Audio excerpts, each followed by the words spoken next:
Hola, ¿tienes un momento? Ven y siéntate a mi lado, junto a la chimenea. ¿Te apetece tomar algo?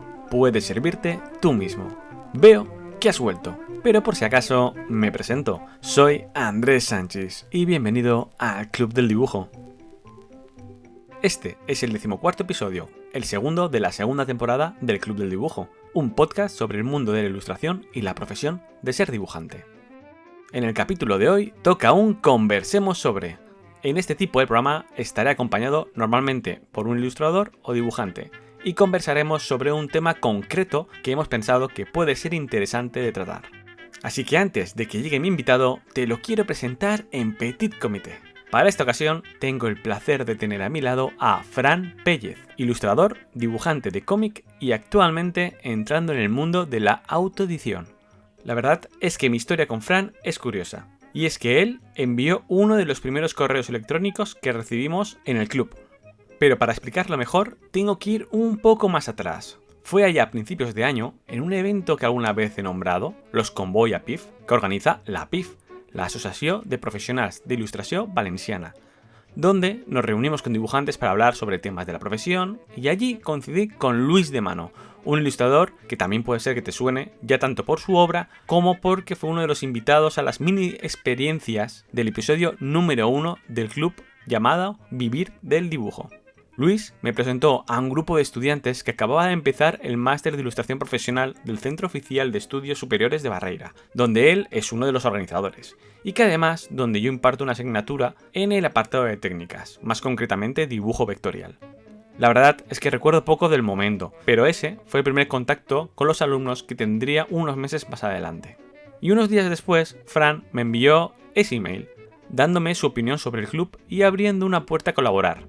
Si no recuerdo mal, fue el primero en pedírmelo, así que no podía negarme. No sabéis la ilusión que me hizo. Después de eso, lo tuve de alumno, cosa que disfruté mucho. Y ahora, ya después del máster, viene en este episodio de Conversemos sobre para hablarnos de ¿estudiar o no estudiar? La importancia de la experiencia formativa. Un tema interesante y que Fran tiene muy reciente, lo que dará un ángulo muy amplio, ya que yo ya hace más de 10 años que saqué mi último título oficial, aunque he seguido formándome durante todo este tiempo. Y creo que voy a tener que puntualizar algo, que es casi seguro que por la relación que tenemos Fran y yo salga en este episodio, y es el máster que ya os he comentado anteriormente, el máster en ilustración profesional del Centro Oficial de Estudios Superiores Barreira. Y aunque este no es un episodio patrocinado, creo que estoy en el deber de explicar un poco este máster para que ubiquéis parte de la charla. Fran lo ha cursado en Barreira, que es un centro privado de la ciudad de Valencia, en España. El máster sale de las tres cabezas pensantes y coordinadores Virginia Murcia, Fran Parreño y Luis de Mano, que han creado un máster enfocado a estudiantes y profesionales del ámbito gráfico que quieran desarrollar sus capacidades de comunicación visual a través de la ilustración. Abordan la profesión del ilustrador desde muchos ámbitos, no quedando limitados a la práctica y recursos técnicos de la misma, sino a su producción, aplicación y posterior difusión y aprovechamiento en relación a la situación actual del mercado. Si queréis saber más, buscar en Instagram el usuario Master Ilustración, todo junto, y allí podréis encontrarlos. Y con esta puntualización, creo que Fran tiene que estar al caer, ya que creo que oigo a alguien acercándose.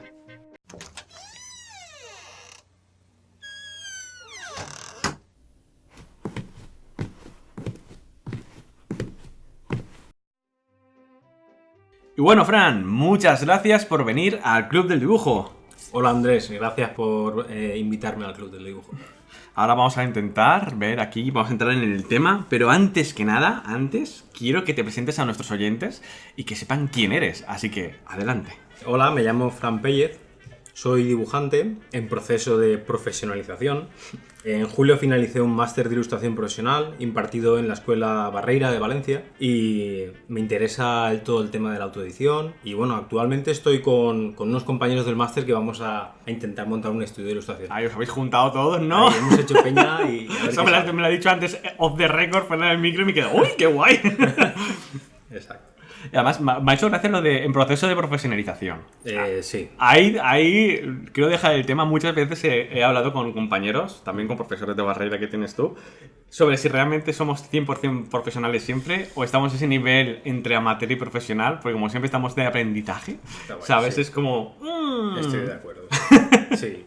O sea, la profesionalización al fin y al cabo es una actitud, ¿no? O sea, tú puedes hacer las cosas de una forma profesional, pero no tienes por qué ganarte la vida así. Sí, claro. Hace poco he entendido el concepto de ilustrador e ilustrador profesional. Me refiero, me he dado cuenta lo que yo podría llamar antes ilustrador amateur, ¿no? Ese concepto entre puedes ser ilustrador igualmente, la diferencia es que vives 100% de ello o puedes ilustrar y no vivir 100% de ello. Eso es una cosa que hasta hace relativamente poco no llegaba a ver la percepción de ello bien, sí. Y ahora creo que soy más consciente, sobre todo por tema de precariedad o cómo te tomas la profesión, que cada uno se la toma como quiera. Y bueno, Fran, como ha comentado, viene de hace poco que ha estudiado, aunque Fran y yo, o sea, él ha sido alumno y yo profesor, somos más o menos de la misma quinta, realmente tampoco no hay mucha diferencia. Somos de los 90, tío. Sí. Y bueno, cuenta, ¿qué nos vas a traer? Ya que tienes creo que está muy relacionado con esto que hemos hablado. Pues sí, bueno, la parte de mi experiencia que quería destacar hasta este momento es la actitud autodidacta que he llevado en el mundo del dibujo, ¿no? Concretamente me centraré en la importancia que tiene la experiencia formativa, no como un paso consecutivo para lograr algo, sino como un valor en sí mismo. Bueno, pues en primer lugar, el autodidactismo tiene 3 elementos esenciales, ¿vale? Que serían el aprendizaje permanente, siempre estás continuamente formándote. Sí, una cosa, antes de entrar aquí, autodidacta es aquella persona, ¿no?, que damos por hecho de que siempre siempre se está instruyendo para conseguir llegar a ser algo, ¿no? A ver, todos en cierta forma somos autodidactas, ¿vale? Por decirlo de alguna forma. Lo único que hay gente que a lo mejor decide emplearlo más a fondo. Pues, te pongo un ejemplo, ¿no? Después de haber pasado, por ejemplo, por unos estudios reglados, sueles ir a una biblioteca a leer, ¿no? Pues a lo mejor el que es una persona a lo mejor más autodidacta, o sea, que se especializa más, pues a lo mejor recurre más a esos lugares. Biblioteca, pues no hace tiempo. Pero que bueno, de todas formas, hoy en día, por ejemplo, con el tema de internet, que es una biblioteca virtual, sí, o sea, ya realmente prácticamente todos podríamos decir que somos un poco autodidactas, ¿no? El segundo punto es el estudio independiente. Es un poco, va a relación un poco del primer punto, ¿no? Y el último punto sería la responsabilidad. Que ya te digo, es que en realidad si analizas un poco los 3 puntos, pues es un poco lo que estamos hablando, que todos, en cierto grado, todos somos autodidactas. Sí, yo supongo que toda profesión creativa o todo donde se genere el crear tiene que tener este punto. Imagina, porque si no sería todo muy mecánico, ¿no? Claro. En la parte creativa siempre tiene que haber ese gusanillo de ir aprendiendo o de ir un poquito más o de entender las cosas. Aunque después los procesos sean mecánicos, me refiero. Pero a la ideación o en el momento de creación, sea diseñando, ilustrando, sea un arquitecto o sea quien sea, necesita ser autodidacta para poder aprender. Llega un momento que cuando estás aprendiendo algo, llega un momento que tu curva de aprendizaje baja. Y lo más normal, bueno, tú vas en busca un poco de hombre, no siempre estar al 100%, pero a ti realmente lo que te reporta muchas satisfacciones es el aprendizaje. Entonces, pues es ir buscando un poco subir esa curva, ¿no? Y bueno, pues a ver, vale, hasta aquí, con esto he aprendido esto, puedes pasar a otra cosa parecida. Para mí ha sido muy difícil, por ejemplo, en el cómic me he desarrollado mucho, durante mucho tiempo. Yo del cómic no he podido pasar a otro tipo de dibujo diferente, o sea, quiero decir, siempre ha sido lo mismo, ¿no? A lo mejor no ha sido un cómic de 4 páginas, pero han sido una tira de 3 viñetas. Sí, que está ligado, claro, te ha gustado y ahí... Ha estado ligado. Lo que pasa es que son diferentes tareas, pero encuentras similitudes, pero te parecen diferentes y eso te produce un bien. Bueno, al menos a mí, creo que yo lo que voy a comentar aquí no es una verdad absoluta, es mi experiencia y... Esto, como siempre decimos, y habré comentado al principio, claro. Esto es la experiencia de Frank, que nos va a hablar sobre su experiencia de ser autodidacta y cómo llegar. Ahí lo entendemos. Eso es. A mí me ocurre mucho que, y también es una cosa que me he dado cuenta ya más adulto, y cuando digo adulto digo viejo, que tengo etapas, ¿no? Donde intento aprender todo lo que pueda estoy en una fase en que a lo mejor estoy pues unos meses, incluso puede llegar año, estudiando mucho sobre un tema y después de pronto dejo de coger más información y empiezo a crear. Y ahí tengo una fase de aprendizaje donde yo todo lo que he aprendido lo vuelco. Sí, porque soy muy malo teniendo multitarea. Me refiero, no puedo estar estudiando y creando a la vez porque me desdobla demasiado. Entonces, prefiero tener unas fases muy focalizadas a estudiar, a focalizarme, ir trabajando con un estilo o con algo ya que controlo, ir rompiendo mano y de pronto volcarlo todo a un nuevo. Comparto visión. Hay personas que se pueden llevarlo todo a la vez. Es más, que al hacerlo van evolucionando, pero a mí me cuesta horrores. Es como que debo aprender, llego a ese cenit de aprendizaje y entonces vuelco lo aprendido. Y así, de forma repetitiva. Sí. Bueno, dicho esto, cuando elegimos formarnos para ser dibujantes profesionales, puede que creamos firmemente que esta formación hará conseguir nuestro propósito. Efectivamente es un paso más hacia nuestro objetivo, pero tan solo un paso. Digo esto porque estar embarcado exclusivamente en una formación con un objetivo muy definido puede desorientarnos y hacernos que perdamos parte de nuestro ánimo. Y es que no es un camino fácil, así que vamos a ver alguna medida que podemos utilizar para hacer frente a este tipo de circunstancias. Si comentas que si te focalizas demasiado ¿no? a quiero hacer esto cuando estás estudiando, te puedes perder. Sí, es que sobre todo al principio, me refiero. Yo antes he dicho, ¿no?, que tengo estas fases arriba y abajo, pero en estas fases yo focalizo porque tengo un tiempo muy, muy corto, pero cuando estaba estudiando era lo contrario lo que tenía que hacer, era ampliar todas las miras que pueda y no intentar focalizar porque tampoco sabía. No sé si a ti te ha pasado estudiando, ya si ibas muy directo o si tenías... Yo cuando estaba en la escuela no tenía ni idea de lo que quería dedicarme, me refiero, sabía más o menos de lo que quería hacer, pero justamente acabé dedicándome a cosas que no tienen nada que ver con la idea inicial. Sí, a mí en alguna ocasión me ha pasado, pero que sobre todo lo digo porque, bueno, la profesión de dibujo, y digo profesión, pero tanto la afición como el hobby, ¿no? El dibujo en general... O sea, es un acto es un acto bonito. Entonces, cuando tú metes mucha presión para conseguir a través de ese acto bonito, ¿no?, para conseguir un algo, lo estás machacando. Es difícil. Entonces, no digo que no se pueda conseguir. O sea, al final, el dibujo pues es una práctica, ¿no? Es un entrenamiento que tú, si lo llevas al terreno de entrenarlo mucho, practicarlo mucho, al final, por el camino, sin darte cuenta, por el camino estás perdiendo la parte un poquito mágica que tiene. Sí, lo divertido. Claro, exacto. A mí me ocurre, yo en el último programa, en el primero lo comenté de esta temporada, yo le tengo mucho pánico al sketchbook, ¿no? Al libro de bocetos, dibujar con lápiz. Ahora estoy en una fase en que tengo pánico. Pero es algo que antes no me ocurría. Me refiero, yo cuando era estudiante, yo ya lo típico friki, con mi mochila, con mi libreta, con mis bolis, y en cualquier lado me sentaba y empezaba a dibujar. Porque sí, o sea, sin ningún tipo de finalidad, sino que quería dibujar. Y esas libretas las veo ahora y digo, que conceptualmente dejaba fluir todo.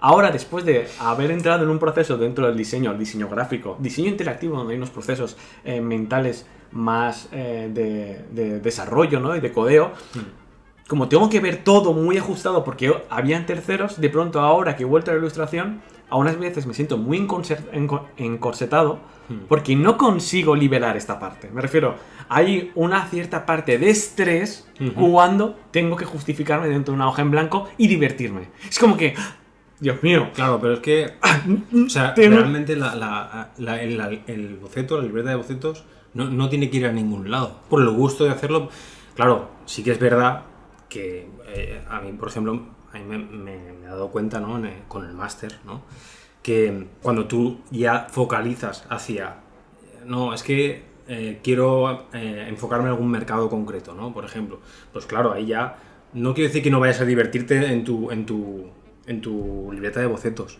pero sí que tienes que afinar un poco esa puntería, ¿no? O sea, si tú te quieres dedicar, te pongo un ejemplo, ¿no?, al mundo, yo qué sé, al mundo editorial, ¿no?, al libro de texto, por ejemplo. Que yo, por ejemplo, me he preparado algún portafolio, porque también es un sector que también me ha llamado también la atención. Pues, hombre, vas a tener que enfocarte a eso. O sea, no vas a poder dibujar cualquier cosa ahí. O sea, y ahí viene con el tema que hablamos de lo de encorsetar. Ahí ya estás encorsetando y ya estás dejando un poco que la parte de disfrute, pues, va a ser un poco menor. no pasa nada. Pero si eso lo haces continuamente, lo vas a machacar mucho y puede ser, puedes llegar a odiarlo. Sí, o sea, sí. ¿Sabes? De convertirlo en trabajo, lo que nos pasa a todos en un trabajo que no tiene que ver con nuestro gusto, sino que trabajamos porque sí. Estoy harto de estar trabajando aquí. Si lo haces con algo que te mola, uff. Muy de acuerdo, tío, muy de acuerdo. Y bueno, pues seas autodidacta o no, muchas veces tenemos unas expectativas muy altas de los logros a través de la formación. Y ese excedente de expectativas pasa por alto lo más importante, que la formación ya es un logro en sí misma. O sea, no hace falta que consigas nada. O sea, hombre, está claro que uno se forma para subir de nivel, ¿no? Por decirlo de alguna forma. Para subir de nivel. Sí. No, pero bueno, estás en contacto con los conocimientos que te gustan, conoces a otras personas con inquietudes similares, o incluso dispares a las tuyas, que también en cierto momento te pueden enriquecer, o tú puedes enriquecer a otras personas. Sí. Al final, yo pienso que en muchos sentidos son ventajas una formación, independientemente de tu logro. Sí, aquí el estudiar, en parte la gracia es el estudiar, me refiero. Es el momento justo para practicar, para conseguir, para encontrar. Es el momento de experimentar y ver. Yo es que también en mi caso, yo no estudié ilustración, sino vengo de diseño gráfico. Y ahí lo único que me sirvió, vengo de la pública, de aquí de Valencia, la SD, es la apertura a abrir los mercados que habían, entender qué era el diseño, el concepto de diseño, y todo lo demás tenía que ver con los compañeros, con los profesores y con los profesionales que habían alrededor. Pero no era una cátedra, no somos médicos, siempre lo digo, no somos médicos, no somos arquitectos, no voy a matar a nadie por un dibujo mal hecho, no, ¿vale? O espero que no. No, pero claro, pero cuando tú te estás formando, claro, tú depositas ahí como si dijéramos como unas esperanzas, ¿no? O sea, tus esperanzas de decir, bueno, a mí me gusta esto y quiero esto.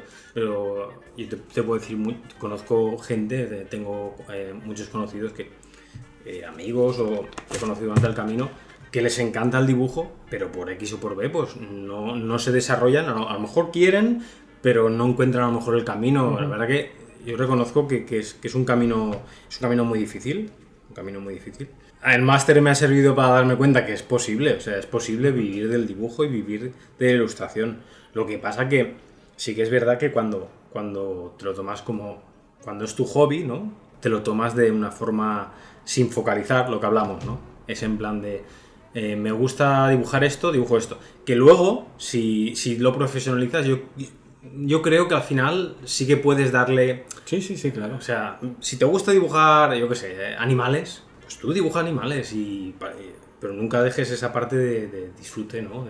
Es que yo creo que hay dos ramas muy diferentes. Es que hay como un perfil que es el que siempre ha dibujado, le gusta dibujar, y llegado a un cierto momento, de forma natural, lo que realiza, porque lo hace por gusto, cabe la posibilidad de que se convierta en algo profesional.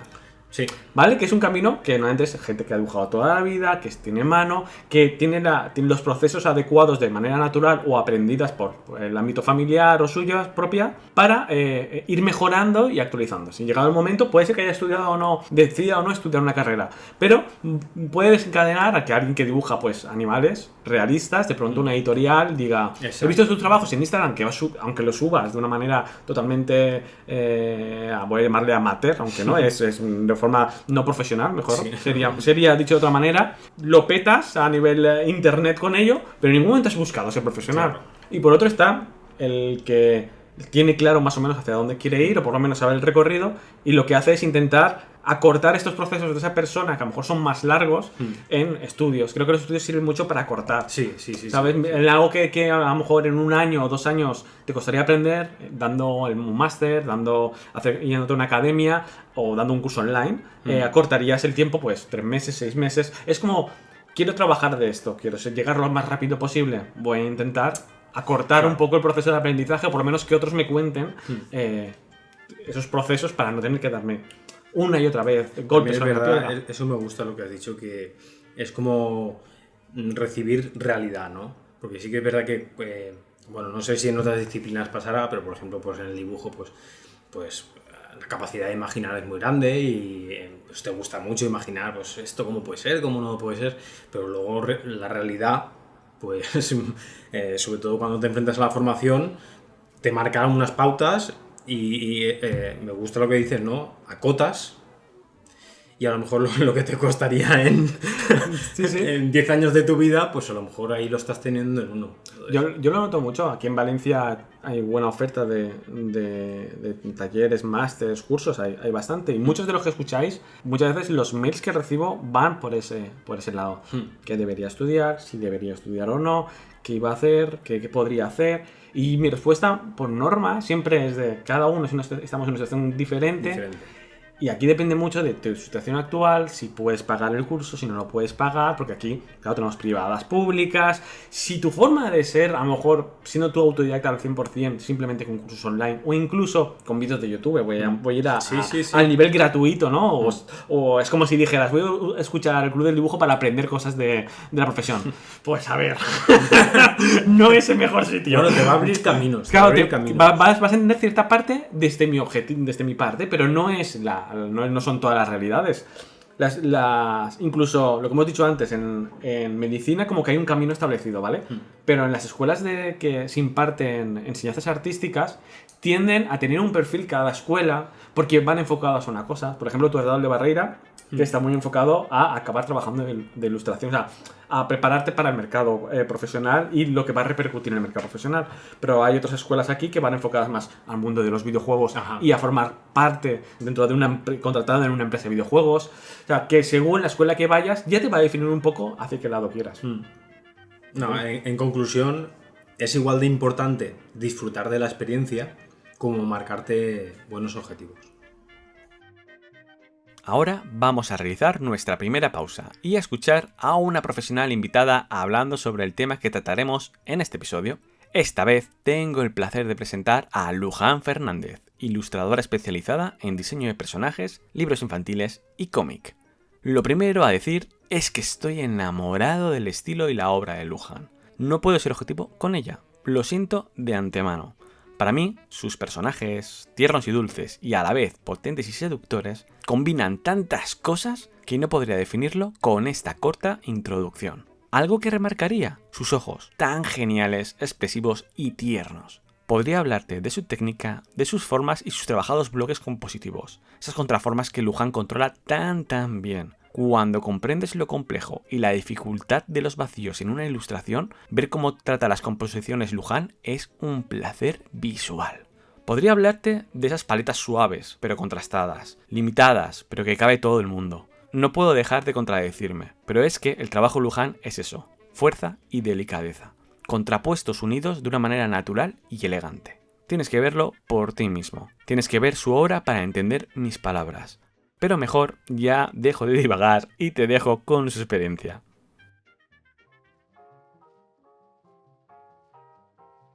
Hola Andrés y a todos los oyentes del Club del Dibujo. Muchísimas gracias por invitarme a participar en este programa y poder ofreceros mi experiencia y punto de vista sobre el tema de estudiar o no estudiar ilustración y el tema de también ser autodidacta. Bueno, como supongo la gran mayoría de todos nosotros, los que nos dedicamos a dibujar, lo hacemos desde muy pequeños. Y en mi caso, entrada ya en la adolescencia, pues me dedicaba a copiar todo lo que me gustaba. Y me quedaba ahí tan ancha y orgullosa de, ¡ay, qué bien me ha quedado esto!, ¿no?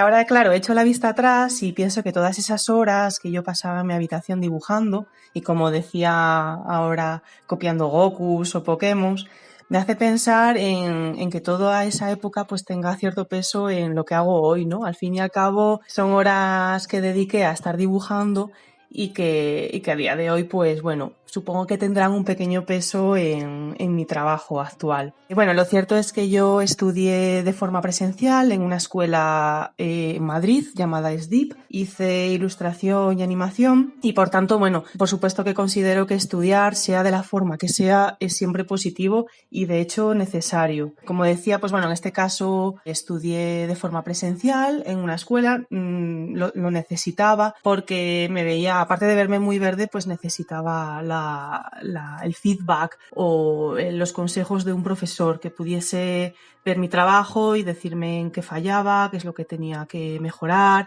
que claro, es uno de los pros obviamente de la enseñanza presencial, ¿no? El tener la atención de alguien que te pueda decir en qué tienes que mejorar, qué tienes que trabajar. Por lo tanto, eso es lo que también te va a hacer mejorar de forma más rápida. Otro punto positivo que diría de hacer enseñanza presencial es el ambiente de trabajo. Allí no vas a estar solo, vas a estar con compañeros en la misma situación que tú, que quieren aprender. Entonces, bueno, es un ambiente muy positivo para alguien que está en ese caso aprendiendo, ¿no? El ver que no estás solo, que más compañeros están en tu misma situación y, bueno, obviamente eso de en tu casa no lo vas a tener de la misma manera.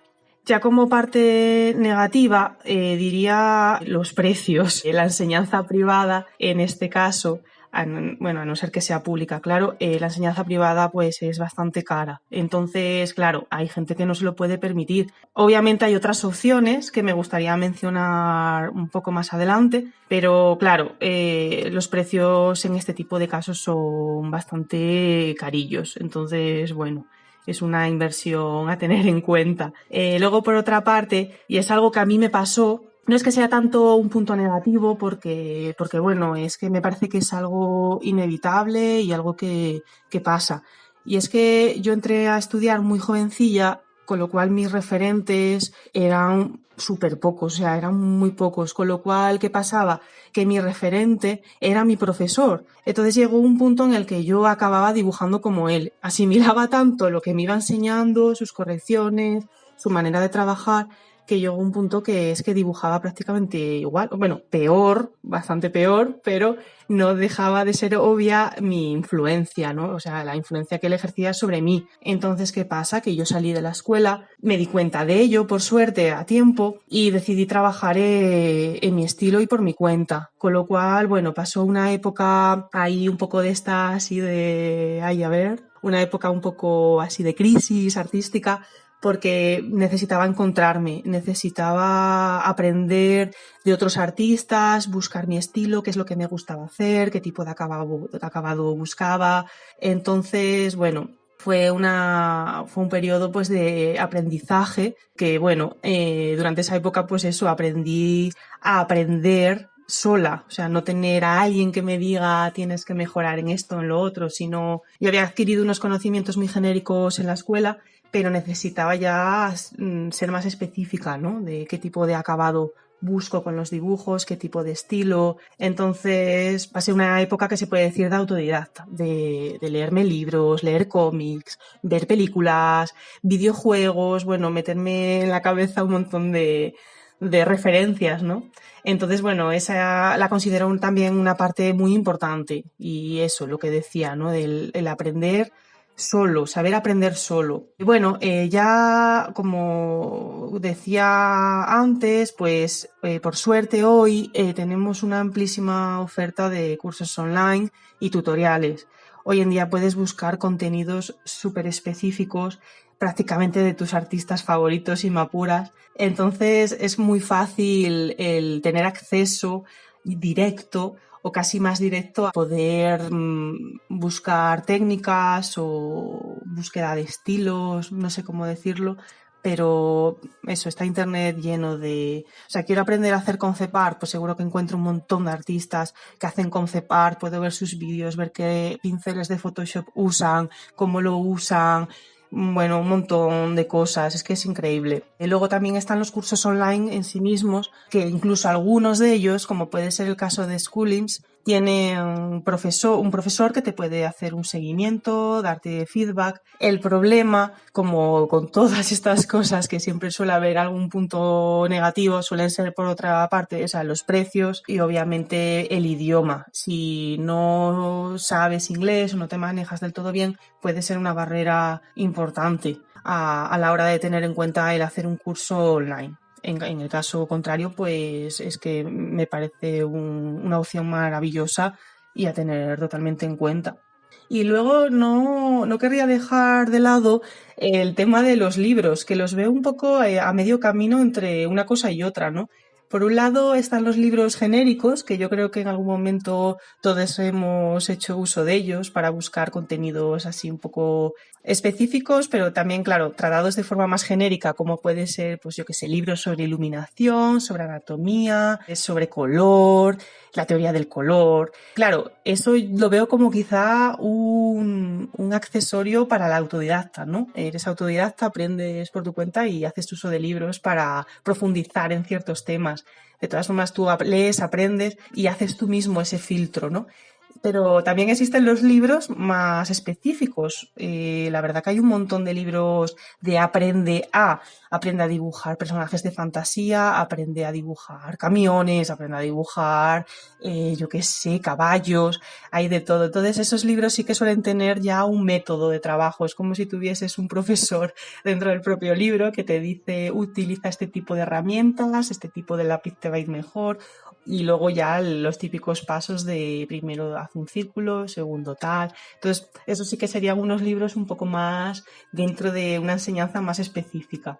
Y no querría dejar de lado el tema de los libros porque al fin y al cabo ahí están, ¿no? Y creo que son muy importantes también para nuestro aprendizaje. Ya para concluir, quiero decir que el aprendizaje en nuestra profesión creo que es inevitable, o sea, vamos a estar aprendiendo durante toda nuestra carrera profesional. Por otra parte, es algo que me parece tan fascinante y motivador el decir dentro de 10 años seguramente he aprendido algo nuevo, dibujaré diferente, o me parece algo, la verdad que fascinante el no dejar de aprender. Así que nada. Para concluir, pues decir eso, que sí, que la enseñanza, sea del modo que sea, aunque sea por ti mismo o que tengas un profesor, lo que sea, siempre es importante y necesaria, por supuesto. Así que nada, espero que os haya servido mi pequeña experiencia y punto de vista y nada, a seguir dibujando. Un saludo a todos, nos vemos pronto. Chao. Muchas gracias, Luján, por tus palabras. Es todo un honor tenerte en el Club del Dibujo. Tener tu experiencia ha sido genial y te lo agradezco muchísimo. Luján trabaja para grandes editoriales y clientes como Ediciones SM, LumaWorks, Random House, Ominiki Ediciones o D-Books, entre otras. Podéis verla en obras como la colección de Princesas Dragón de Ediciones SM, de Magic Lake de Storytime Magazine o Multicosmos de Editorial Montena. Además, actualmente ha entrado en el mundo docente, siendo profesora en la conocida escuela SDIP de Madrid, donde imparte ilustración digital. Te aconsejo que descubras y disfrutes de su obra a través de su cuenta de Instagram www.instagram.com/lujus, Lujus, para estar al tanto de todo lo que hace, y su cuenta de Behance www.behance.net/lujus, para pegarle un ojo a su portafolio. Y ahora volvamos con Fran. Yo quería preguntarte una cosa, Fran, porque yo como soy, aunque somos parecidos de edad, yo soy más viejuno que tú a la hora del mercado. Entonces me ocurre una cosa. Yo hace mucho que no estudio en universidades ni en cursos. O sea, sí voy haciendo, sobre todo online, yo voy por mi cuenta normalmente a mi ritmo.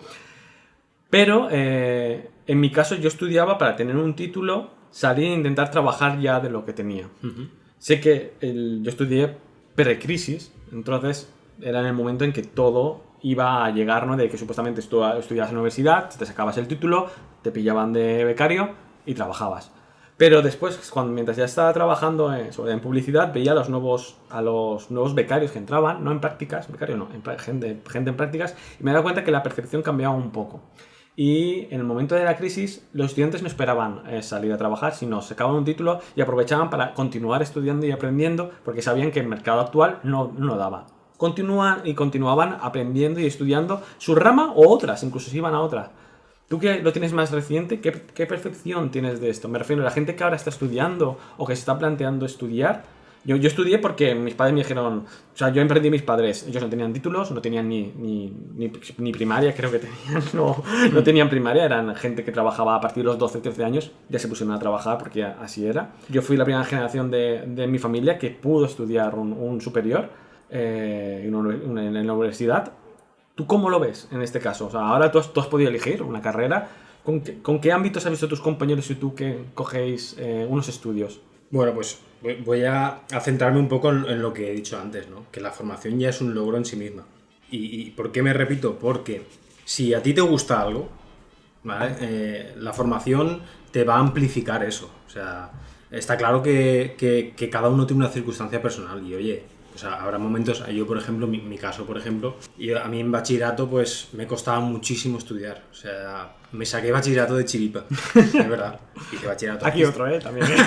Ah, pues mira. Ay, no, nunca he sido buen estudiante. Hice bachiller artístico, me gustó mucho la experiencia porque de hecho la experiencia de bachiller artístico que fueron 4 años, eran 2 años, pero no lo saqué en 4, pero bueno, no pasa nada.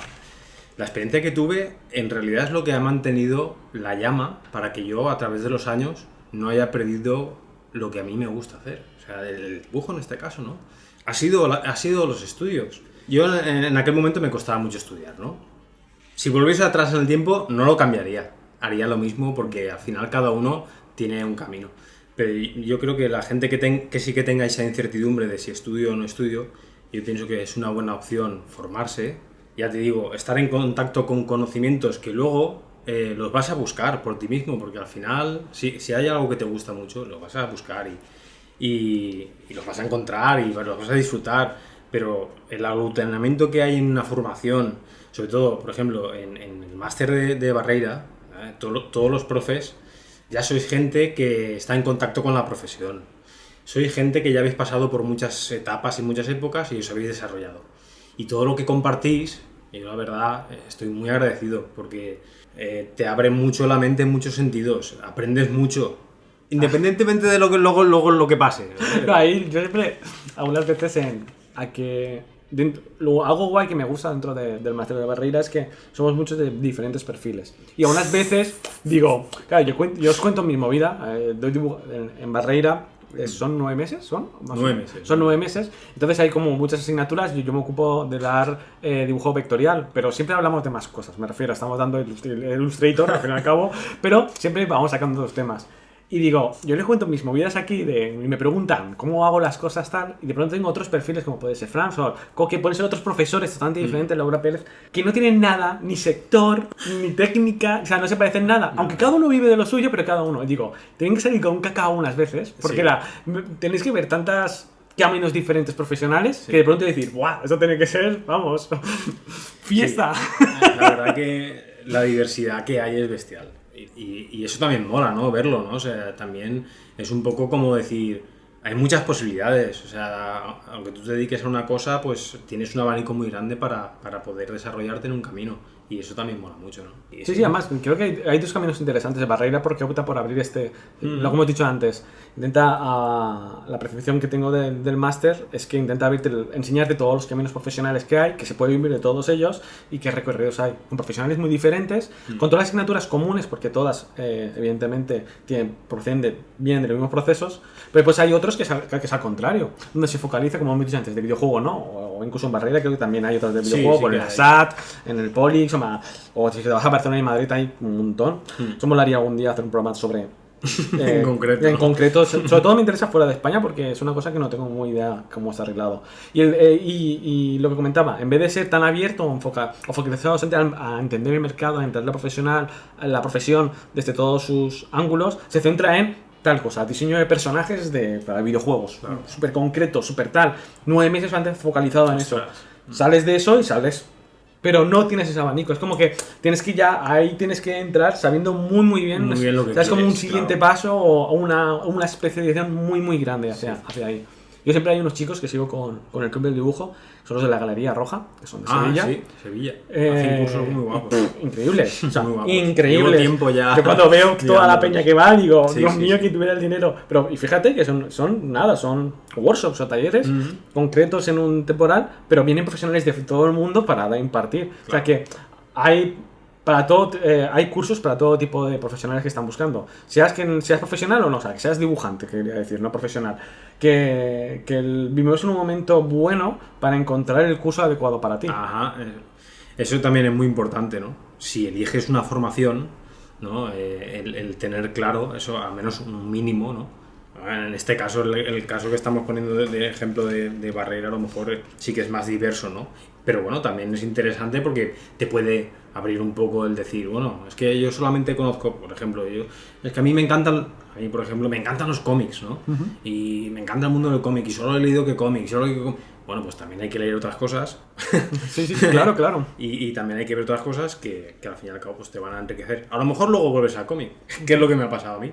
Fíjate que en el trabajo final de máster, fíjate si tenía opciones, tío. Y cuando empecé el máster dije, bueno, cada mes iba cambiando, ahora voy a hacer esto, y iba cambiando. Pero al final iba llegando al final del máster y el cómic es una cosa, que es una disciplina que me ha acompañado desde bien pequeñito y los profes que tuve, que son Pau Baich y César Sebastián, bestial porque me abrieron lo que hablamos, ¿no? Y yo pensaba que conocía mucho del cómic y ahora los conozco a ellos dos y de repente autores que por ejemplo ellos siguen, que yo no conocía, y no solamente nombrarlos, sino que te muestran un poco cómo trabajan, cómo no trabajan. Conocerlos, eso también es muy interesante. Y al final pues volví al cómic, o sea que... A ver, somos como ríos. Me refiero, si tenemos algo, sobre todo en la primera parte de la vida, que cuando nos formamos como personas, hay como muchos marcados. Uh-huh. Y esos marcados te van muchas veces a definir, a lo mejor con nuestros padres no tanto, aunque ellos comenzaban a trabajar muy pronto, pero te va a definir mucho hacia dónde vas a ir. Si en tu caso has tenido cómic o has tenido influencias del cómic, es muy posible que si puedes permitirte trabajar de dibujo porque te gusta y tienes una influencia del cómic, intentes ir hacia allí. Claro. Aunque después, imagínate, acabas siendo ilustrador y estoy seguro que la influencia del cómic sería tan fuerte que impactaría, ¿sabes? Sobre eso. Antes, cuando he comentado lo de Barreira, que son abiertos, en ningún momento lo estoy poniendo como algo malo, sino algo bueno. Ellos se focalizan al mercado, pero lo que ocurre es que te amplían la vista, digo, claro, por el comentario. Y también cuando has comentado lo de cuando te conociste a los profesores y te abrieron la mente, eso es una cosa que a todos los que sois estudiantes escucháis, porque los que no sois estudiantes lo sabréis, es que a cuando más crees que sabes, significa que menos sabes. Claro. Me refiero, crees que controlas mucho, si tú dices, yo sé mucho sobre este tema, lo más normal es que no tengas ni idea.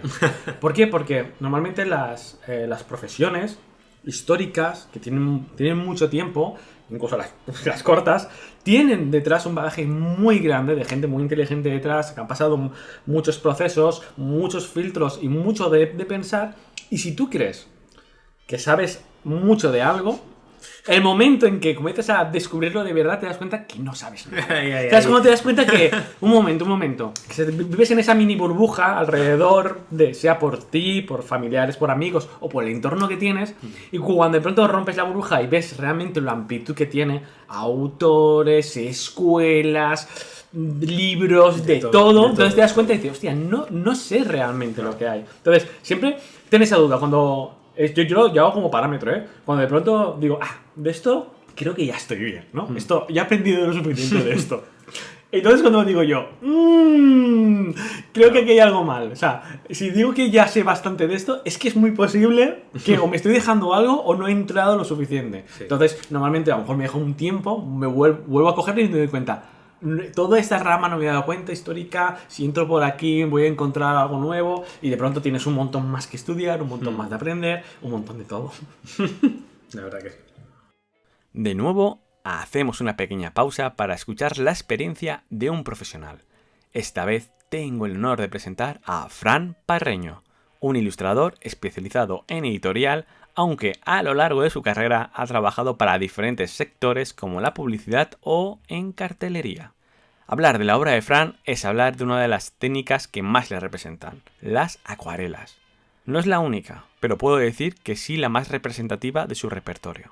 Puedo decir sin pestañear que no creo que conozca en persona a nadie que llegue al nivel de control y maestría que tiene Fran con ellas. He podido tener entre mis manos obras suyas y solo puedo decir que el uso tan meticuloso, controlado y experto en su aplicación te deja con la boca abierta. Pero no solo eso, Fran es un gran dibujante, con un trazo limpio, claro, deslumbrante diría yo, y con él crea personas, animales, espacios y escenas reales. Reales, pero en su obra hay un lugar importante a lo fantástico. Ese control técnico, por qué no decirlo con un corte académico, le permite simplificar, deformar y armar de nuevo una realidad que, aunque reconocemos como cotidiana, no es realidad como tal. Es un poco de magia en un mundo verosímil. Fran construye justo eso, universos con lenguaje mágico, pero que rezuman realidad, o realidades cotidianas donde se converge con lo mágico. Pero creo que mejor te dejo con sus palabras.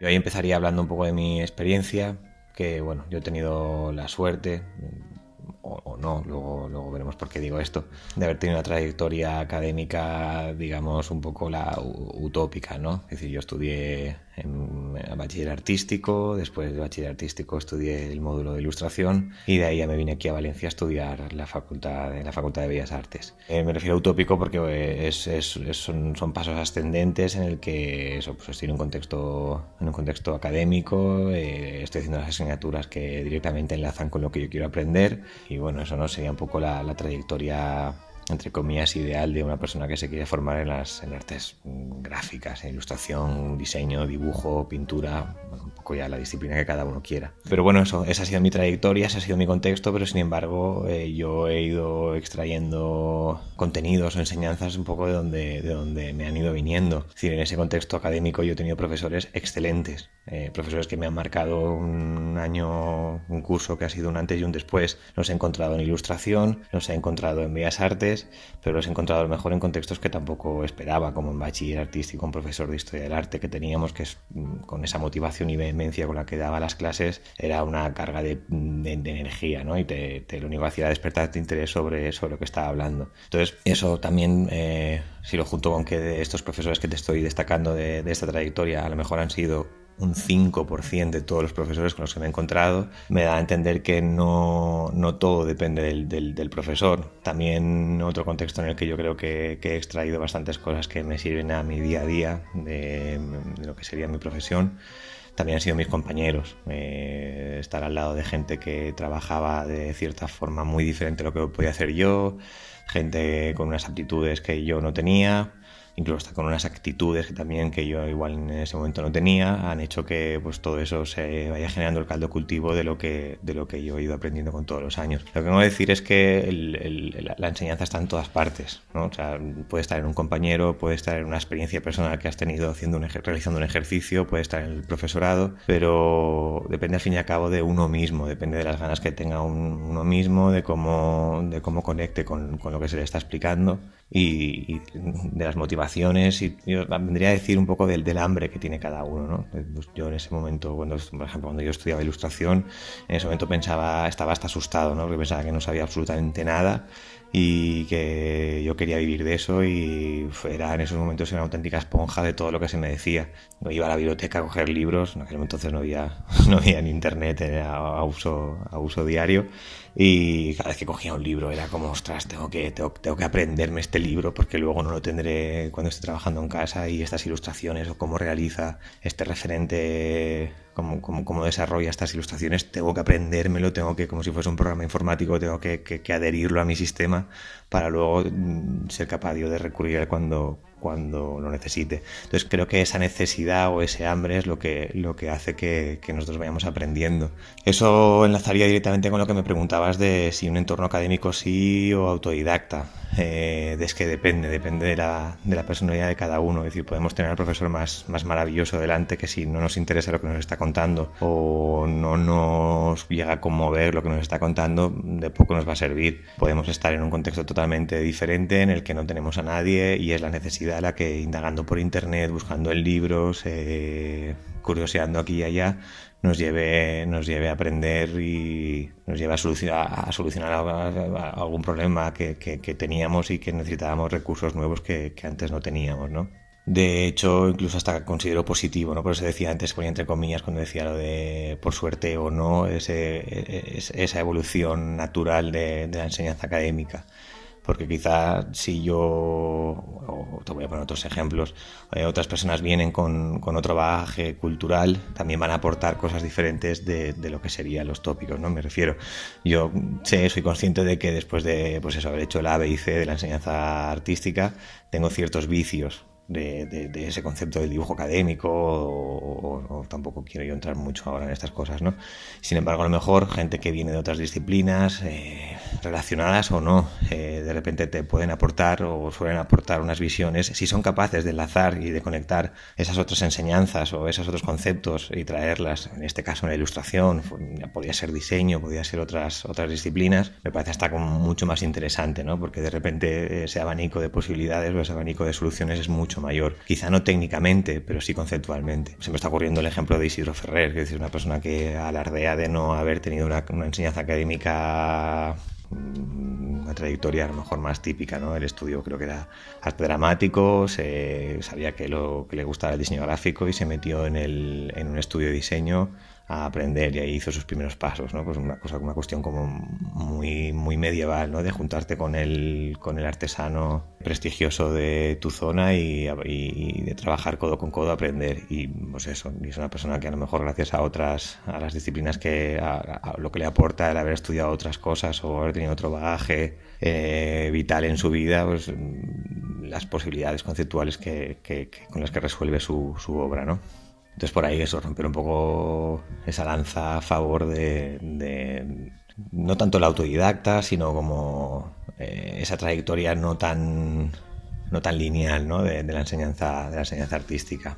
Como resumen un poco de estas dos cuestiones que te estoy comentando, insisto en que es la motivación, en que es el hambre, incluso hasta a veces la necesidad. Tengo un caso de hace muchos años, un profesor mío de la universidad, con el que tenía muy buena relación, y me pidió que le enseñase lo básico de Photoshop. Me acuerdo que, pues eso, además una cosa así de clases particulares, con su horario, con sus honorarios, y durante no sé si un mes estuvimos quedando varias tardes a la semana donde yo le iba explicando un poco para qué servía cada herramienta básica de Photoshop. Y yo me daba cuenta de que eso, que sí, después de muchas clases se le iban sonando las cosas, pero luego con el tiempo no iba calando nada. Y sin embargo, esta persona, por sus menesteres diarios, a la vez, por su cuenta, a ratitos sueltos, como dándole menos importancia, había empezado a trastear el AutoCAD. Y en el mismo tiempo que yo le había enseñado Photoshop, o sea, yo le estaba enseñando y le estaba dirigiendo directamente las cuestiones necesarias. Al mismo tiempo, paralelamente, iba por su cuenta, como quien no quiere la cosa, dando pasos en el AutoCAD. Y después de este tiempo de las clases, resulta que sabía más AutoCAD que Photoshop. ¿Por qué? Porque el AutoCAD se lo exigía su día a día. Estaba haciendo un proyecto personal en el que necesitaba el AutoCAD, y esa necesidad fue la que hizo que aprendiese a manejar ese programa. Sin embargo, Photoshop, que era una cosa que quería aprender un poco por gusto, pues sí, me imagino que yo le ayudaría a desgranar un poco todo ese lenguaje de herramientas y de iconos que en un principio pueden asustarte, pero el hecho de no tener esa necesidad vital de tener que trabajar, de tener que resolver algo con Photoshop, hizo que a lo mejor no lo aprendiese con el hambre o con la voracidad que estaba haciendo el otro programa, ¿no? Entonces, además de la motivación, también está la necesidad, que al fin y al cabo son las mismas cosas. Quiero decir, seguramente la propia necesidad nos motive a llegar a esos objetivos, en este caso a adquirir esos objetivos. Como conclusión, simplemente creo que es una cuestión de personalidad, de madurez, de motivación, de ganas de aprender. Podemos estar en un entorno académico y no estar aprendiendo absolutamente nada. Podemos estar en un entorno totalmente desconectado de todo, con simplemente libros, con internet, con acceso a información y las ganas hacer que estemos aprendiendo. Entonces depende de un contexto académico concreto, pues evidentemente ese contexto te lo facilita, pero no es la clave, es simplemente un atajo válido. Pero si uno quiere llegar, si no sirve absolutamente de nada. De hecho, bueno, un poco por hacer apología a esta mentalidad del aprendizaje, bueno, sabrás que en nuestro proyecto educativo del máster de Ilustración Profesional de Barreira, en el que yo formo parte de la coordinación, cuando estuvimos diseñando los contenidos y la programación, nuestro modelo de aprendizaje se basa en esto, ¿no? O sea, todos nuestros profesores, en este caso tú incluido, sois profesionales o somos profesionales que vamos a enseñar al alumnado nuestro día a día profesional. O sea, estamos haciendo un atajo después de 15 años pegándonos batacazos. Intentamos a los alumnos allanarles un poco el camino, compartir nuestras experiencias y que se puedan saltar saltar ciertos errores o que puedan atajar en el tiempo algunas enseñanzas. Pero depende del alumno, es decir, y tú lo sabes, tenemos alumnos que aún no has dicho de lo que se va a hablar, ya están investigando y están buscando, y hay alumnos que pues les puede interesar un poco menos la materia en concreto o estos contenidos más particulares, y sí, evidentemente aprender van aprendiendo, pero es otro ritmo.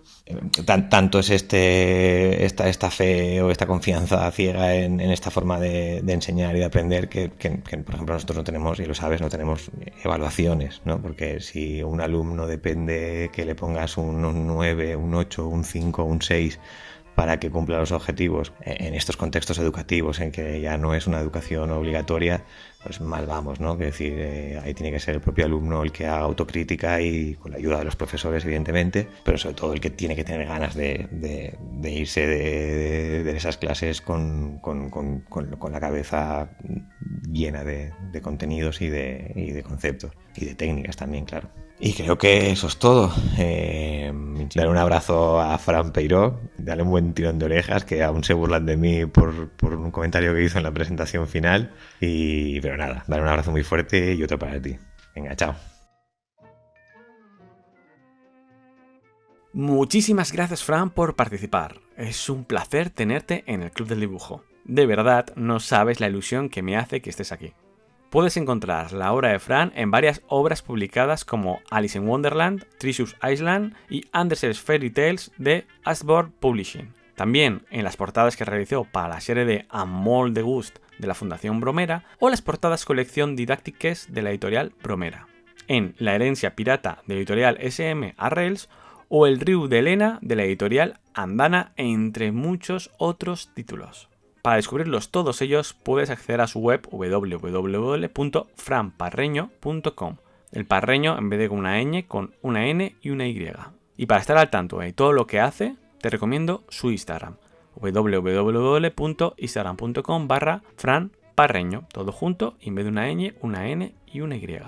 Además, como Fran ha comentado y yo he comentado al principio del podcast, es una de las cabezas pensantes y organizadoras del máster en ilustración profesional que se imparte en Barreira, aquí en Valencia, y que tanto estamos hablando en este podcast.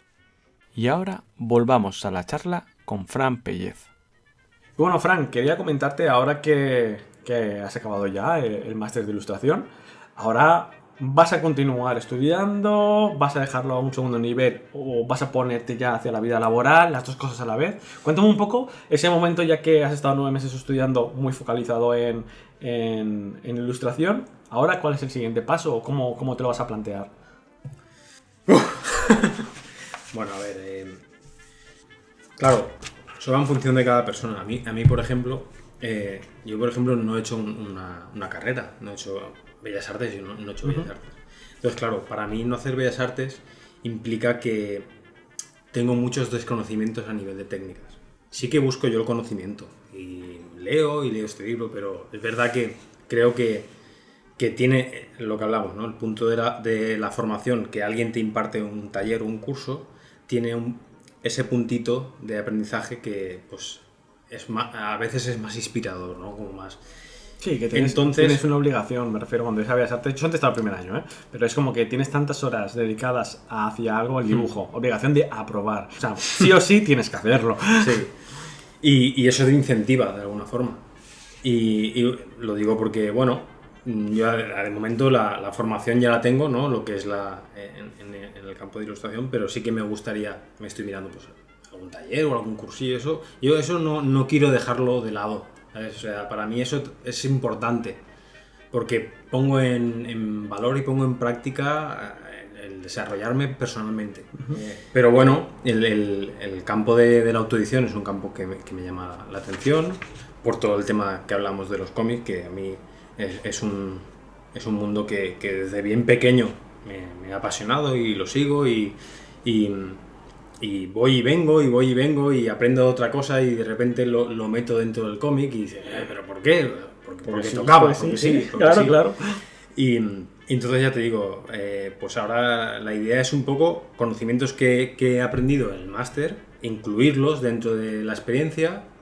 Por ejemplo, pues formalizar un poco lo que es pues, una página web, ¿no? Que puedas estar en contacto también con la red social, ¿no? Que puedan ver qué haces, qué no haces, eso también es interesante. El ser también un poco activo, ¿no? Con el tema de, pues, por ejemplo, en la autoedición, pues la autoedición requiere, pues hay festivales o hay ferias y también te tienes que mover y tienes que pues, conocer a gente también y Sí, que te algo, conozcan. yo hay que decir que la autoedición, como te he comentado antes, también fuera de micro, soy totalmente nefasto, no lo conozco, pero sí soy consciente de que muchos autores que sigo y compañeros están en ello, y ahora yo creo que vivimos un momento muy guay, me refiero, tenemos el Graph, tenemos el Tenderete, hay un montón, tanto en Barcelona, Valencia, Madrid, como el resto de España, con un montón de ferias y mini festivales donde la autoedición es parte central, y eso es como de, que genial, porque no solamente estás tú, me refiero, lo bonito de ahora de entrar en el mercado de la autoedición es que de pronto tienes un montón de autores que están haciendo fuerza. Y eso vas a llegar y no va a ser un páramo árido. Claro. Sino que de pronto vas a tener un montón de compañeros que están pasando por lo mismo o que ya han pasado y que te pueden ayudar perfectamente. Claro, exacto. Además que ahí en la clase tú tuviste tanto a Luis, ¿no? Luis de Mano. A Luis y a Elías también. A Elías Taño también, que los dos. Y a Martín López. Que son profesores que han estado y están con cosas de autoedición. Entonces vas a enfocarte hacia eso a tope. Sí es verdad que yo creo que siempre vamos a estar formándonos, me refiero, es una profesión que creo que de aquí a que nos hagamos, hasta que muramos, si continuamos con ellos siempre estaremos. Y más ahora que solamente por técnicas de aprendizaje, yo en mi caso que son digitales, siempre voy a estar actualizándome con las cosas, con las herramientas digitales. Claro. Y yo creo que todos, de cierta manera, salen nuevos rotuladores, nuevos papeles, nuevo de todo. Siempre hay un aprendizaje técnico, pero además, por otro lado, siempre hay un aprendizaje vital o conceptual que vamos a tener. Siempre, siempre. Y también ya vamos a ir cerrando, quería comentar el hecho de que hemos hablado sobre ser autodidacta o el aprender, ¿no? Y quería remarcar el hecho de que cada uno es diferente y esto lleva a que para mí ser autodidacta o estudiar puede ser tanto en clase como por uno mismo. Y que hay muchos niveles, tantos como tengas tus realidades. Si tienes poco tiempo, puedes tú mismo ir aprendiendo, ya sea como hemos dicho, ¿no? Con vídeos de YouTube, leyendo, comprando libros como toda la vida. O según en qué fase vital que estás, si estás con tus padres, si ya eres independiente, si tienes familia. Aquí muchos de vosotros normalmente me enviáis mails, muchos que tenéis hijos ya. Y estáis en ese momento, ese paradigma en que tenéis hijos, queréis cambiar de profesión, pero no tenéis el tiempo suficiente para ir a un máster de varios meses. Y yo siempre os digo lo mismo, encuentra la solución por ti mismo de encontrar el tiempo que tienes y adapta tu aprendizaje a eso. Si es una hora a la semana en un curso de doméstica, de creana, donde quieras, o leyendo un libro, como antiguamente, ¿vale? de dibujo, que ahora mismo hay muchos libros que han perdido los derechos de los años 30, por ejemplo, de un montón de autores, de cómo dibujar cartoon, que son libres de derechos y puedes descargártelos y leerlos, si tienes más tiempo, en academias de arte, que parece una tontería, pero las academias de arte están ahí toda la vida. Lo típico que tenemos pensamiento de no es un sitio donde van las abuelas a pintar. No, hay de eso, pero quitemos un poquito de esta mente porque en esos sitios también a veces se imparten talleres de cómic, talleres comunicativos. Son pequeños, son de pagar 40, 80 euros al mes. Vale, pero es lo que se necesita, ir 3 veces a la semana y estar en contacto al principio para romper mano, para ver lo que ver o aprender algo nuevo. Cerámica, quien dice que en cerámica no puedes hacer ilustración encima de cerámica, hay un camino. Y de ahí ya vamos ya a los másters, los reglados, donde nos dan mucha más información, y ya los últimos, los universitarios, evidentemente, ahí reglados a nivel europeo, España y todo, que ya son varios meses, incluso años.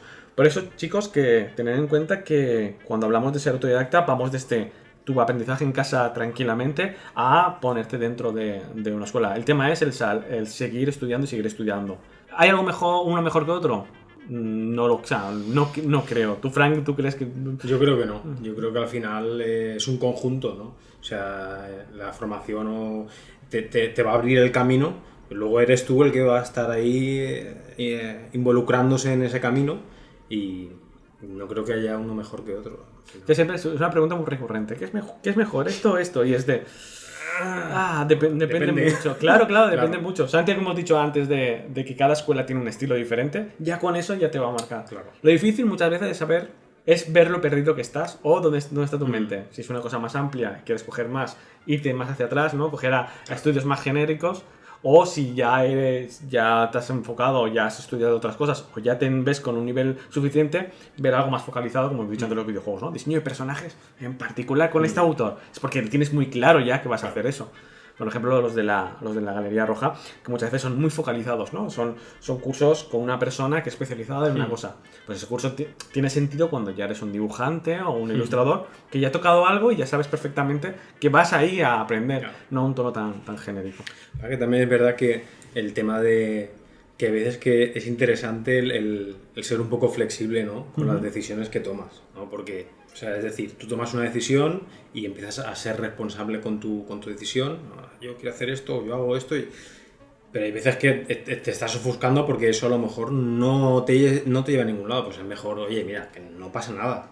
Intenta llevarlo hacia otro terreno, porque sí que es verdad que hay veces que tomas decisiones pues, que tienen a lo mejor un peso más grande, pero oye, que no se acaba el mundo ahí. O sea, Claro que Las decisiones están para dos cosas: para hacerlas o para cambiarlas. Y las dos son buenas. Me refiero. Exacto, Si no, sí. y no va, a unas veces nos obcecamos en que he tomado esta decisión y tengo que ir a muerte. Pero ¿y si en el proceso te das cuenta que no es lo que quieres? Claro. Es así, es de... Sí. ¿Por qué? Porque ni tú no eres ni la misma profesional, ni la misma persona cuando toma una decisión hace 2-3 años que cuando está ahora mismo o dentro de 2 o 3 años más. Entonces, que no te sepa mal el tomar y decir, esto no me interesa, me voy por otro lado. Porque es normal. No creo que aguantemos hoy en día con... Yo siempre pienso que nuestra generación, que está criada en fases de estudios, que van estudiando cada 2 años y medio, 5 años, ¿no? Cada X tiempo, pues teníamos primaria, secundaria, bachillerato, universidad. Tenemos como unas fases muy de 4 o 5 años. Yo creo que esto, por lo menos me da la sensación de que ha calado en nuestra manera de cómo entender un poco el trabajo.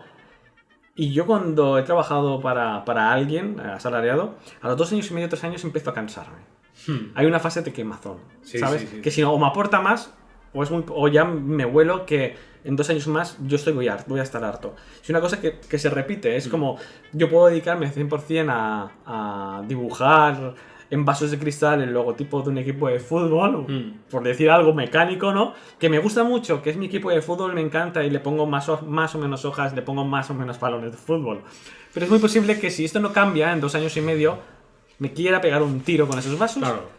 Pero tú dices, es que me compré el aparato para hacer los vasos, estuve 6 meses aprendiendo a poder hacer el grabado en vasos, ya, pero es que ese Andrés, esa persona, ese tú de hace 2 años que comenzó a hacer eso, no es en la hora, ni temporalmente, ni no, y tienes que tomar la decisión de decir, no pasa nada, ya ha acabado esta fase. Claro. Ya se ha acabado y ahora hago el siguiente paso, ¿no? Es el saber rectificar, y no rectificar es, has aprendido, ahora tienes un nuevo camino, y lo que has aprendido por el camino, te lo llevas. Claro. ¿No? Claro. Respecto a lo que decías, claro, eso viene a relación de lo que estábamos hablando del tema de la expectativa, ¿no? Por ejemplo, me gusta el cómic. Vale, pues ya voy a hacer novela gráfica. Oye. Aguanta, es que hay... Aguanta porque la novela gráfica, o sea, estamos hablando de 42 páginas de cómic, no sé si es el mínimo, no sé, más o menos, por decir algo, no lo sé tampoco, pero más o menos. Hay muchas, está todo muy estratificado, ¿no? Entonces pienso que sería interesante el tema de la expectativa, bueno, cómic, pero es que el cómic tiene muchas variantes. Quien dice cómic dice, no sé... Sí, no, pero no sé, creo que el cómic es un claro ejemplo. Además, el cómic, no sé vosotros, pero yo tengo un respeto. Yo cuando era más pequeño, yo vengo al mundo del dibujo por el cómic.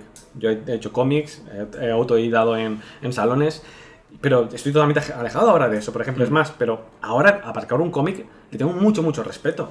Porque cómo narras visualmente, temporalmente, el guión, el dibujo, o sea, la narrativa es una cosa que es tan compleja. O sea, para mi cabeza es tan complejo coger una idea, darle la forma en versión cómic y que se entienda cuando se narre, que es de todo mi respeto y toda mi admiración hacia los que se dedican a ser historietistas, porque es para mí de las profesiones de dibujante profesional más complejas Sí, que es hay. es bastante complejo. Pero esto lo ves cuando lo estudias y cuando sabes lo que hay trabajo. O sea, cuando ves que detrás hay realmente mucho peso de estudio y de entender el cómic. Claro.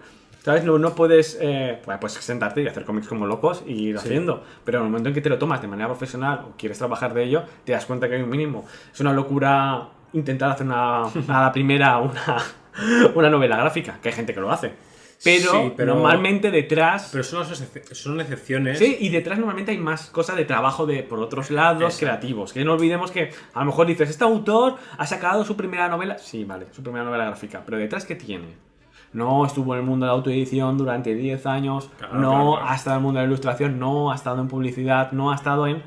Claro, tienes que conocer su bagaje también, porque hay veces Claro. que solamente ves la punta del iceberg. Claro. ¿Y debajo qué hay? ¿Sabes? Aquí el ejemplo de el último capítulo de la primera temporada, Paco Roca, yo le comenté, ¿no? Hablando. El hedonista, ¿no?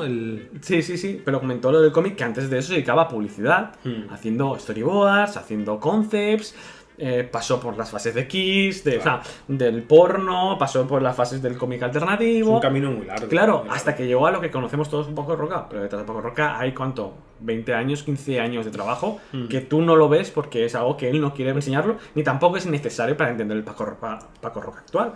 Entonces, que acá hay un camino largo y que todo tienes, lo dices tú, ¿no? Sus escalones. Está estratificado, claro. Yo si me dedicara al cómic, supongo que iría a fanzines.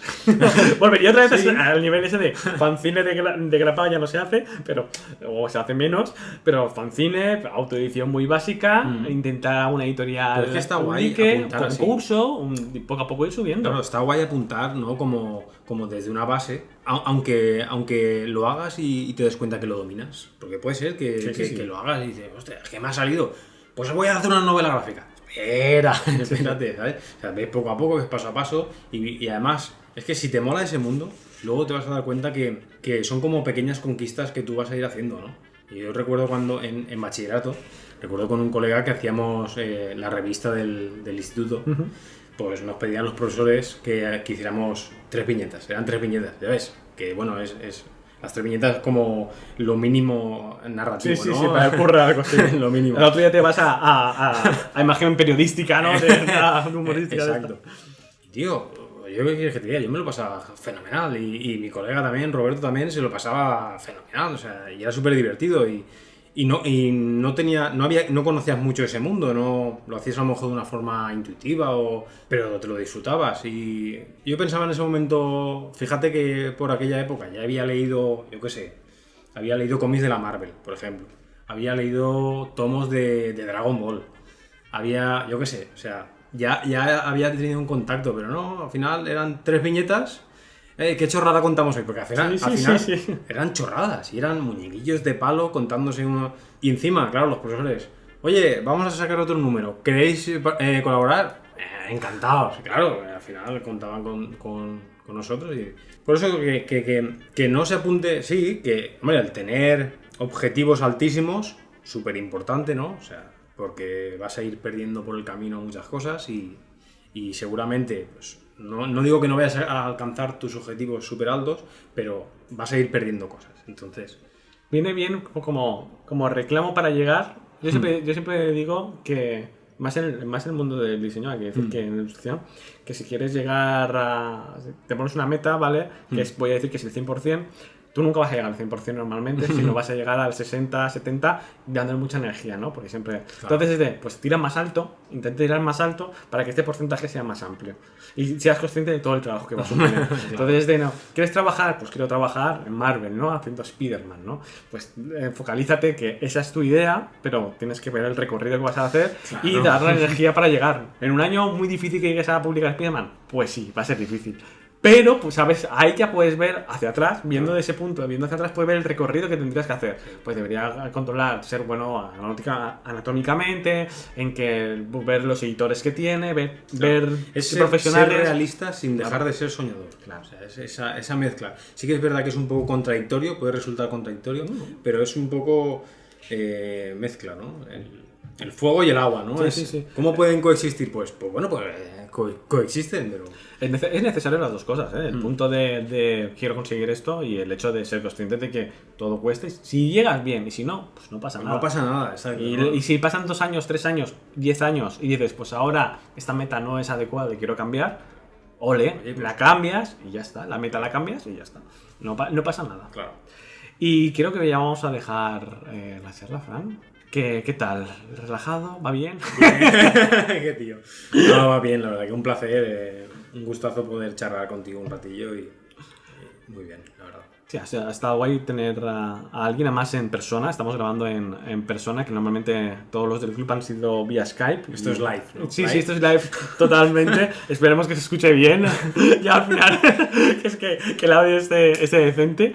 Y no sé, decirnos, comentarnos, dejarnos en comentarios si hay mucha diferencia, si el hacerlo con alguien delante o vía Skype, si notáis que es igual, o si realmente notáis que estamos Fran y yo juntos en el mismo espacio hablando. Y antes, Fran, de que te vayas, quiero que recomiendes algo a los oyentes del club. Bueno, pues comentar que tanto si estás estudiando como si no, que en el mundo del dibujo, relájate, pásatelo bien, ideando tus dibujos, pásatelo bien haciendo los bocetos, pásatelo bien entintándolos, pintándolos, y por último, pues disfruta compartiéndolos, enseñándolos. O sea, que no, sin presiones, y por supuesto, si tu intención es profesionalizarlo, pues ten paciencia, mucha paciencia y poco más. Muchas gracias, Fran. Pues Fran, ya creo que nos vamos a despedir. Espero que le haya gustado a los compañeros del Club del Dibujo y a ver si otra vez vienes y charlamos de nuevo. Muchas gracias, Andrés. Gracias a ti, Fran.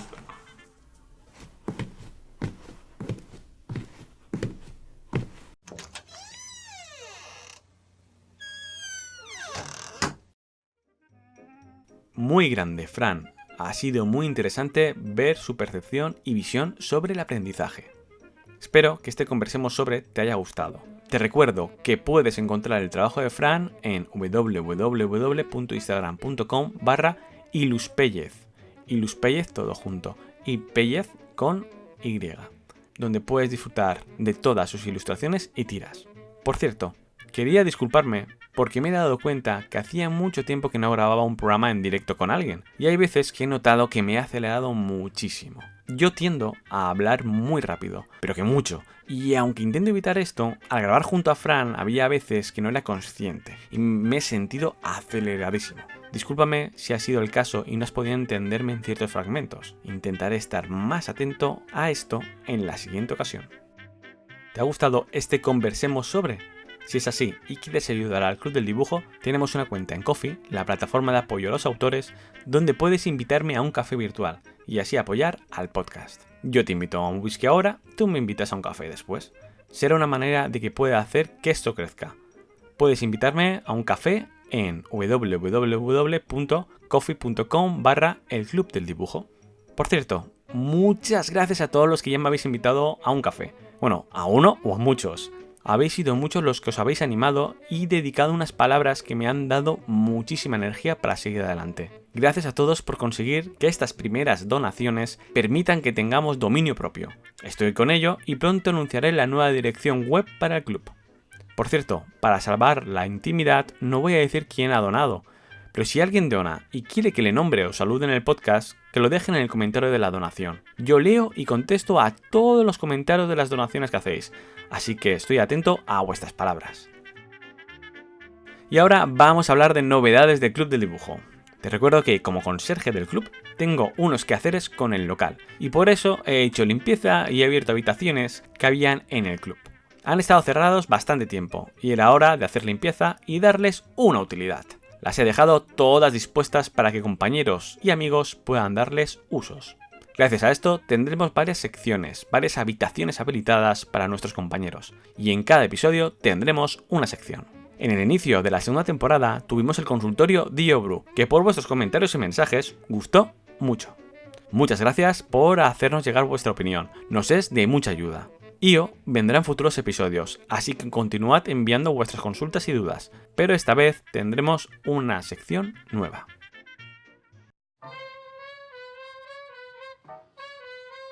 Por cierto, y antes de que se me olvide, ya sabrás que Yobru lleva su proyecto Ilustrando Dudas, y ella no para de ir y venir a convenciones, ferias, trabajar en la plataforma, asesorar a ilustradores, y justo ahora, y de verdad que no sé de dónde puede sacar el tiempo, acaba de lanzar su nuevo curso, Soy Ilustrador, ¿y ahora qué? Realmente es un curso que lleva años ofertando, y en cada nuevo lanzamiento lo va actualizando y mejorando. Está enfocado a servir como guía a aquellos ilustradores que están empezando, y bueno, y también los que llevan un tiempo, y necesitan que les ayuden, paso a paso con los quehaceres y dinámicas de un ilustrador profesional. IO ayudará a entender y asimilar conceptos, definiciones, mercados, tipos de clientes, encargos y mucho más. 10 días de clases online con prácticas diarias, entre otras cosas. 2 semanas intensivas para ayudarte a entender la profesión de ilustrador profesional. El curso será del 11 al 29 de noviembre y si quieres saber más, accede a su web para informarte mejor. www.ilustrandodudas.com/curso online Soy Ilustrador y ahora qué. Todo este curso online Soy Ilustrador y ahora qué, separado por guiones. O entra en su Instagram y busca la publicación www.instagram.com/ilustrandodudas. Pero sigamos con la nueva sección que presentamos en este programa. Esta vez entraremos en una habitación donde nos espera nuestro compañero y amigo Celsius Pictor, ilustrador, artista visual, docente y pensador del mundo del dibujo. Puedes disfrutar de su obra en www.celsiuspictor.net. A Celsius le conocerás también porque participó en el programa número 11 de la primera temporada, llamado Genealogía de la Ilustración Actual, donde nos dio una masterclass del nacimiento de la ilustración. Y por ahí siguen los pasos, ya que Celsius nos trae una sección donde nos irá trayendo autores, obras e historias relacionadas con la profesión, puntos claves o interesantes de la historia del dibujo profesional, y que nos abrirá la mente a entender lo grande y profundo que es este universo. Así que hoy tengo el placer de presentaros el libro gordo de Celsius. Y es que seguro que nos descubre y nos sorprende con grandes historias y personajes. Así que mejor te doy paso a su sección.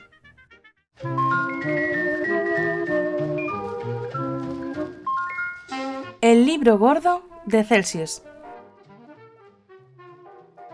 ¡Hey! ¿Qué tal? ¡Qué bien que has venido! Ya me había dicho Andrés que te ibas a pasar por la biblioteca, pero no sabía cuándo vendrías. Así que nada, aquí estaba yo distraído con mi libro gordo de ilustradores y hojeándolo poco a poco hasta que me he detenido en Manolo Prieto. Porque la verdad es que a mí es un grande que me inspira. ¿No sabes quién es? No me lo puedo creer. Venga, anda, siéntate, que te voy a contar su historia y seguro que te entretiene y que te inspira. Porque es una historia llena de curaciones milagrosas, guerra, penalidades, directores de arte, editores y algún que otro filibustero de esta calaña, y con un girito final que te va a sorprender. Venga, vamos a ello. Verás, Manolo Prieto fue un ilustrador, artista gráfico y un auténtico icono de la historia del diseño gráfico y la publicidad en España. Nació en el mes de junio de 1912, 2 meses después de que se hubiera hundido el famoso Titanic. Era del puerto de Santa María, y por esto, y porque en su ciudad, en Cádiz, estaban las famosas bodegas de Osborne, se le conoce en toda España como el diseñador de aquel anuncio gigante del toro que hasta hace unos años todos veíamos en el coche al ir con nuestros padres de viaje por España. Aquel toro que Manolo dibujó en una servilleta casi oculta su carrera. Sin embargo, su trabajo como ilustrador y creativo es apasionante y afecta a multitud de campos porque nunca fue capaz de trabajar en un solo campo de la ilustración, y el vuelco al final de su vida es asombroso. Desde pequeño, el niño Manolo tuvo muy mala salud, porque como descubriría al mudarse a Madrid de mayor, el clima húmedo de la costa le hacía mucho daño. Su padre tenía una tienda de ultramarinos, y como todos los niños de la época, desde pequeño, además de ayudar a sus padres, intenta ser carpintero o relojero.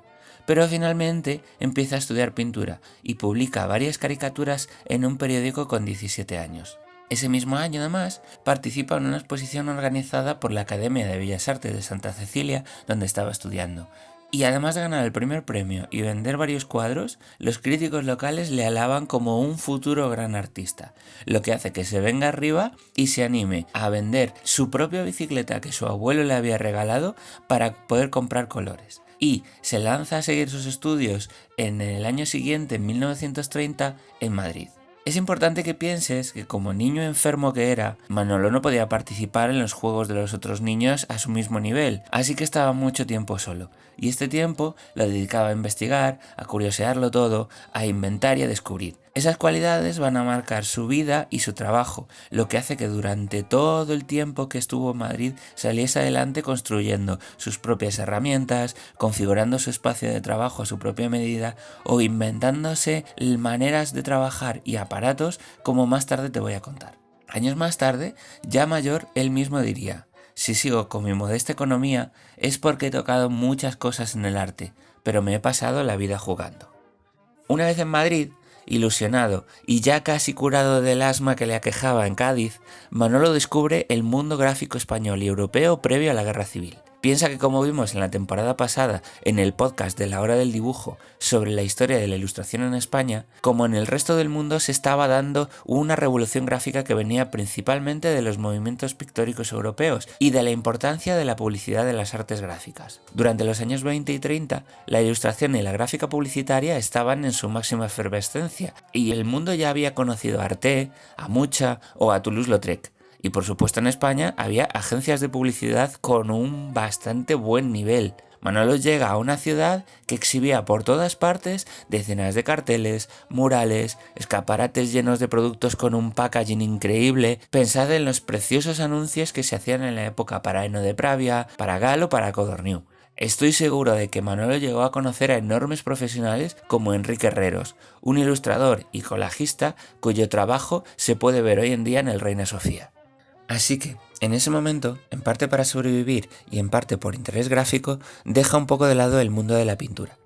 Según me contó hace unos años su hijo, en su casa de la calle Delicias de Madrid, Manolo deja de lado la pintura ante el empuje que en ese momento tenía en las vanguardias, puesto que él no se veía haciendo cubismo y compitiendo con Juan Gris, y la pintura le exigía una dedicación que no podía asumir económicamente en aquellos momentos.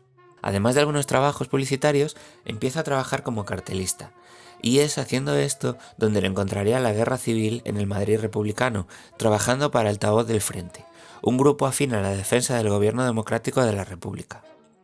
El trabajo para este grupo comunista le produciría penalidades años más tarde, aunque, como él mismo llegó a decir, por mi profesión de dibujante en la guerra no hice nada más que dibujar y procurar protegerme y proteger a los míos. Aunque nunca va a dejar de lado el ansia de ser un pintor reconocido, Prieto realiza carteles como un trabajo más, de la misma forma que, al terminar la Guerra Civil, con la sociedad destruida y muy pocos medios, llega a trabajar para la Embajada de Estados Unidos o la de Alemania, lo que casi le cuesta la vida a pesar de que lo hacía con seudónimo. Pero bueno, imaginaos España, después del 39, destrozada, arrasada y sin medios ni dinero, sin empresas que paguen la publicidad y teniendo que empezar casi de cero. De hecho, si buscáis en internet, es increíble ver cómo los pocos cuadros que pinta estos años pasa de composiciones llenas de luz y color a rabiar, como las que había pintado en el puerto en 1929, a obras oscuras y retorcidas en los años posteriores a la guerra. Así va consiguiendo sobrevivir hasta que en 1947, con 35 años, comienza a trabajar para la agencia de publicidad El Azor, para la que llegará a ser director creativo. Pero para Prieto este empleo siempre supondría una carga. Según me contaba su hijo, necesitaba este trabajo para sacar adelante a la familia, pero siempre le pesó tener que, para ello, sacarse el carnet franquista que le permitía poder trabajar allí. Además, aunque el empleo es a media jornada y se supone que tiene la tarde libre, todos conocemos los clavistas del horario del trabajo en publicidad, y conocer las condiciones de algunos profesionales ya entonces nos hace ver que hace 80 años que arrastramos las mismas miserias. A pesar de que había muy poco trabajo y de que la mayoría de las campañas de la agencia son bastante mediocres y poco destacables, es curioso que todos los carteles y los trabajos firmados por Manolo son de una calidad muy por encima de la media. Y bueno, hablando de firmar, la firma de Manolo es muy importante y quiero detenerme un segundo en esto, en su firma. A excepción de los trabajos que tuvo que ocultar por la censura o por algún miedo a represalias, Manolo Prieto es uno de los primeros autores cuya firma se convierte en logo e identidad personal a lo largo de toda su vida. Desde este momento y hasta el día de hoy, su logotipo preside la puerta de su casa y está presente como una declaración de autoría en todas las obras que firmó a lo largo de su vida. Y aunque su trabajo fluyó en medios increíblemente dispares, todo queda abrigado bajo el paraguas de su logotipo. Manolo Prieto, artista, pintor y dibujante. ¿Qué tal estás? ¿Cansada? No, ¿verdad? Venga, vamos a seguir. Te veo un poco distraída con mi pipa. No te preocupes, porque es de atrezo, que en esta habitación ya no se puede fumar como se hacía antaño en las viejas agencias de publicidad. ¡Qué tiempos! Venga, vamos a seguir con lo de Manolo. Manolo Prieto siempre fue un autor autodidacta, condenado por ello a la bohemia y a la estrechez, al no pertenecer exactamente a ningún gremio y tener una relación de contactos un poco limitada. Como te decía, su trabajo en la agencia es muy intenso, tanto que mientras sucede ocurren dos cosas.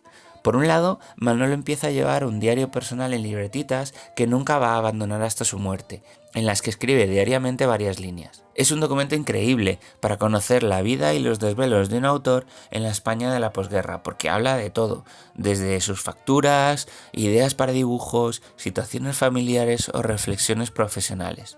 Y al mismo tiempo empieza a ilustrar las portadas de la revista Novelas y Cuentos, una publicación barata con muy mala calidad de papel y un relativo interés editorial que estaba más cercana a la literatura de cordel de siglos pasados. Salvando las distancias, esto recuerda un poco al tipo de publicación que en Japón se convertiría años más tarde en el manga. Revistas baratas con un papel un poco malo, en aquel caso de cómic, para acercar el entretenimiento a una población destrozada por la guerra.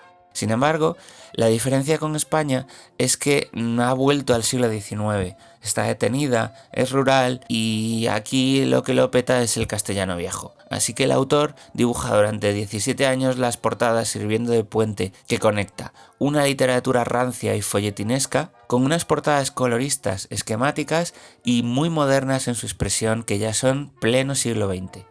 Sus portadas son increíblemente modernas, aún hoy, medio siglo después. En estos trabajos rápidos, sus dibujos son esquemáticos, de líneas simples y con una increíble labor de síntesis, que tenía que trasladar a la portada una imagen en resumen o un icono del contenido de la novela.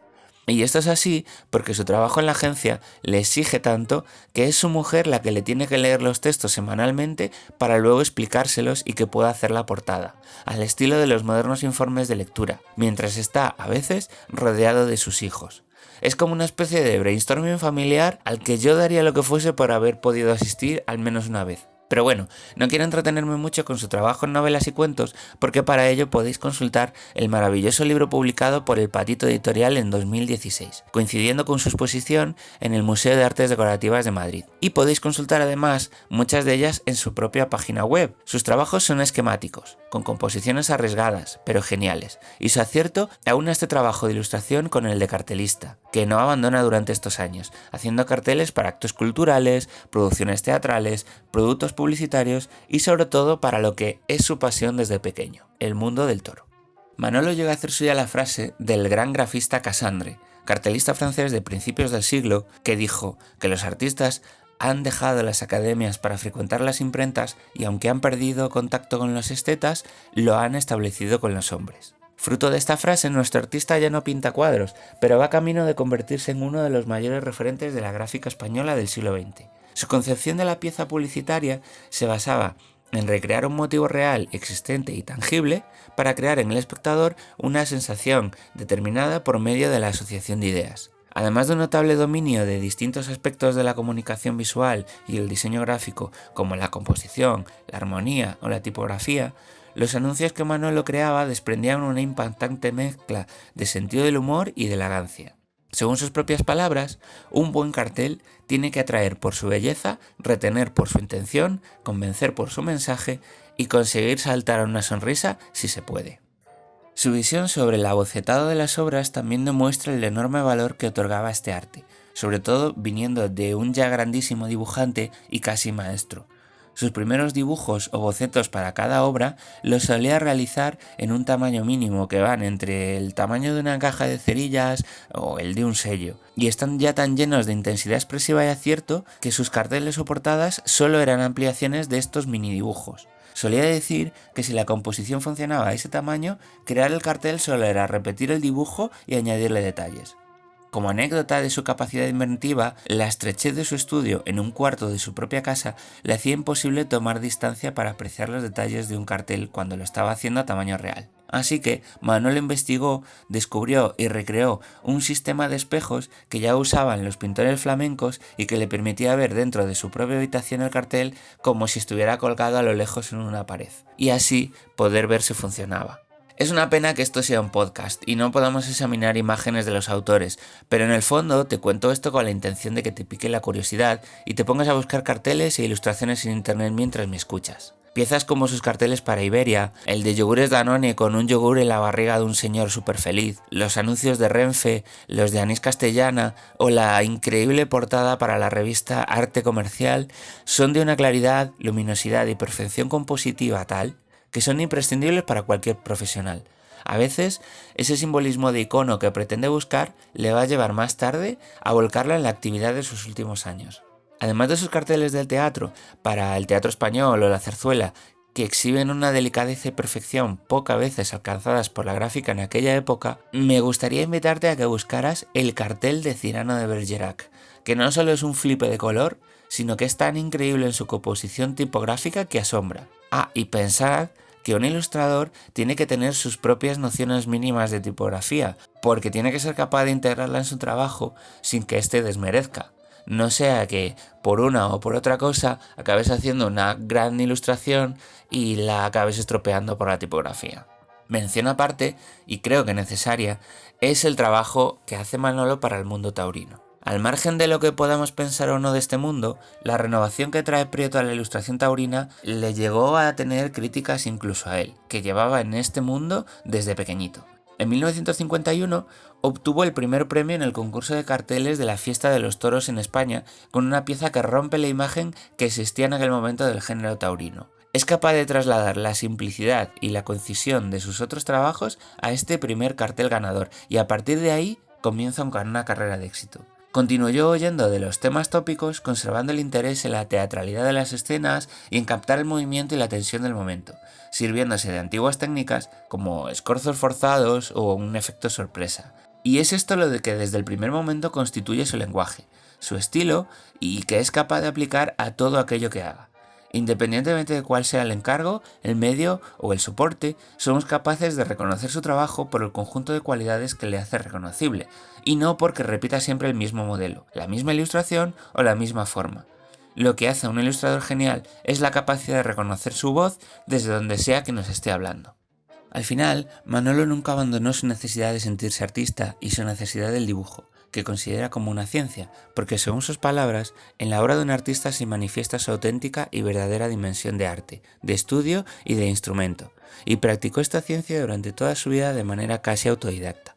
Siempre consideró la práctica del dibujo al natural como una fuente de constante aprendizaje que le obligaba a observar y agudizar la percepción de su entorno. En un texto preparatorio para sus clases de ilustración, Manolo decía: el ilustrador, al tener que enfrentarse con temas de la máxima diversidad, ha de poder contar con un extensísimo repertorio de imágenes en su mente, que por ser tantas no pueden ser retenidas con el necesario detalle. Por eso, desde que empezamos con esta especialidad, debemos comenzar la formación de nuestro archivo gráfico.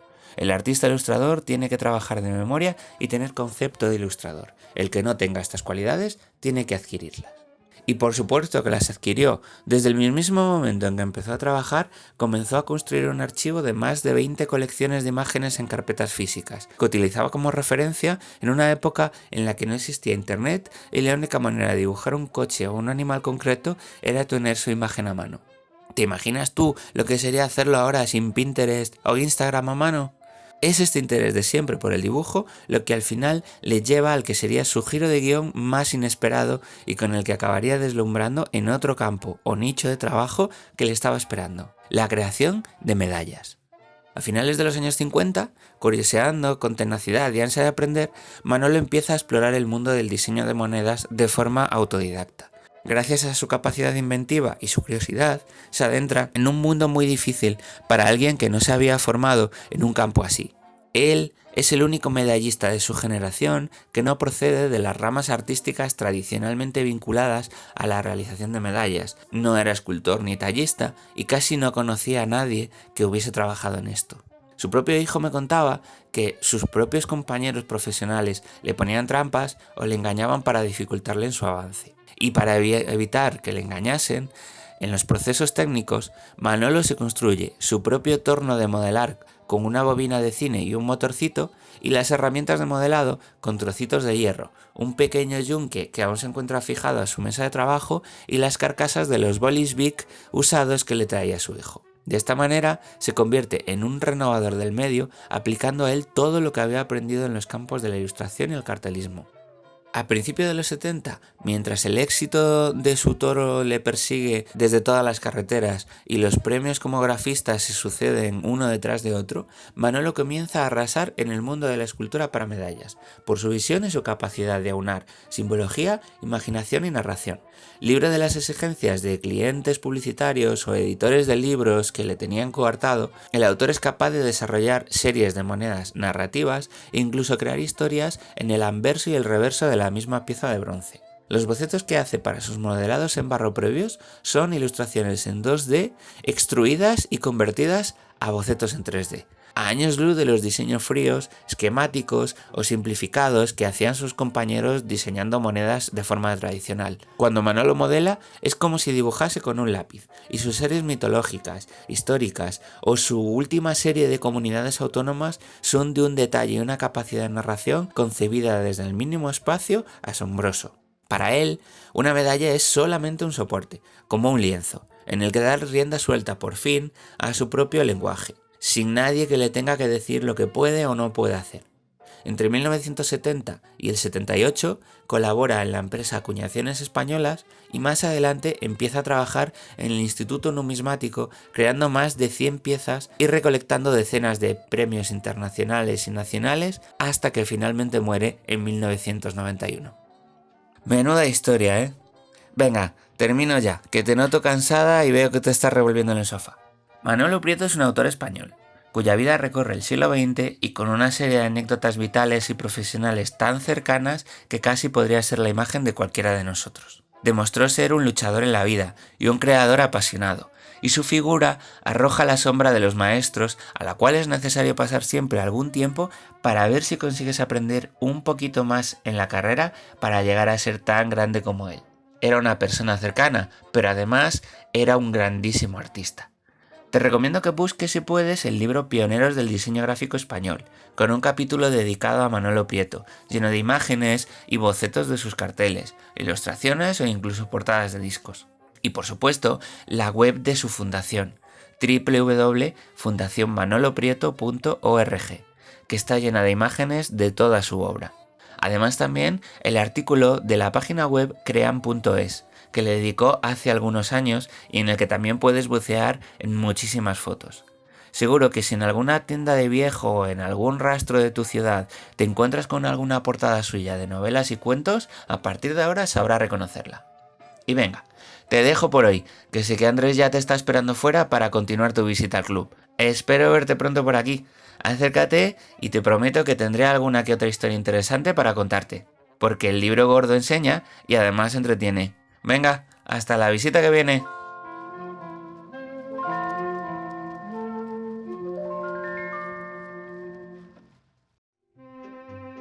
Muchas gracias Celsius por descubrirnos e ilustrarnos con la vida y obra de Manolo Prieto, todo un referente español. Es todo un honor que hayas querido venir y aposentarte en una de nuestras habitaciones del club. Mil gracias, Cels. Y espero que te haya gustado esta nueva sección. No dudes en decirme tanto a mí como a Celsius qué te parece. Estaremos ansiosos de tener feedback sobre estas nuevas secciones que van a ir viniendo en esta segunda temporada. En el próximo programa tendremos más sorpresas. Ahora viene el momento de la recomendación. Y hoy te voy a recomendar el podcast Pau Podcast, un proyecto de la creadora de monstruos y escultora Pau Stephens. En él, Pau tiene conversaciones con gente y profesionales creativos para aprender de sus experiencias, vivencias y errores. El podcast no está enfocado al dibujo o a una técnica en particular. El podcast está enfocado en la creatividad y los procesos que hay alrededor, teniendo cabida muchas disciplinas y profesionales. Desde emprendimiento, las redes sociales, relaciones tóxicas, la timidez, el fracaso o recomendaciones de material didáctico.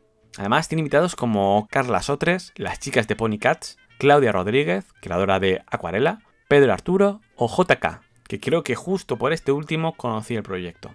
Quiero remarcar que, aunque no sé cómo lo hace, Pau es una locutora excelente, creando ambientes amistosos, interesantes, pudiendo entrar en experiencias personales, ampliando el marco del tema a tratar, y es un ejemplo de saber gestionar y llevar un podcast a buen término.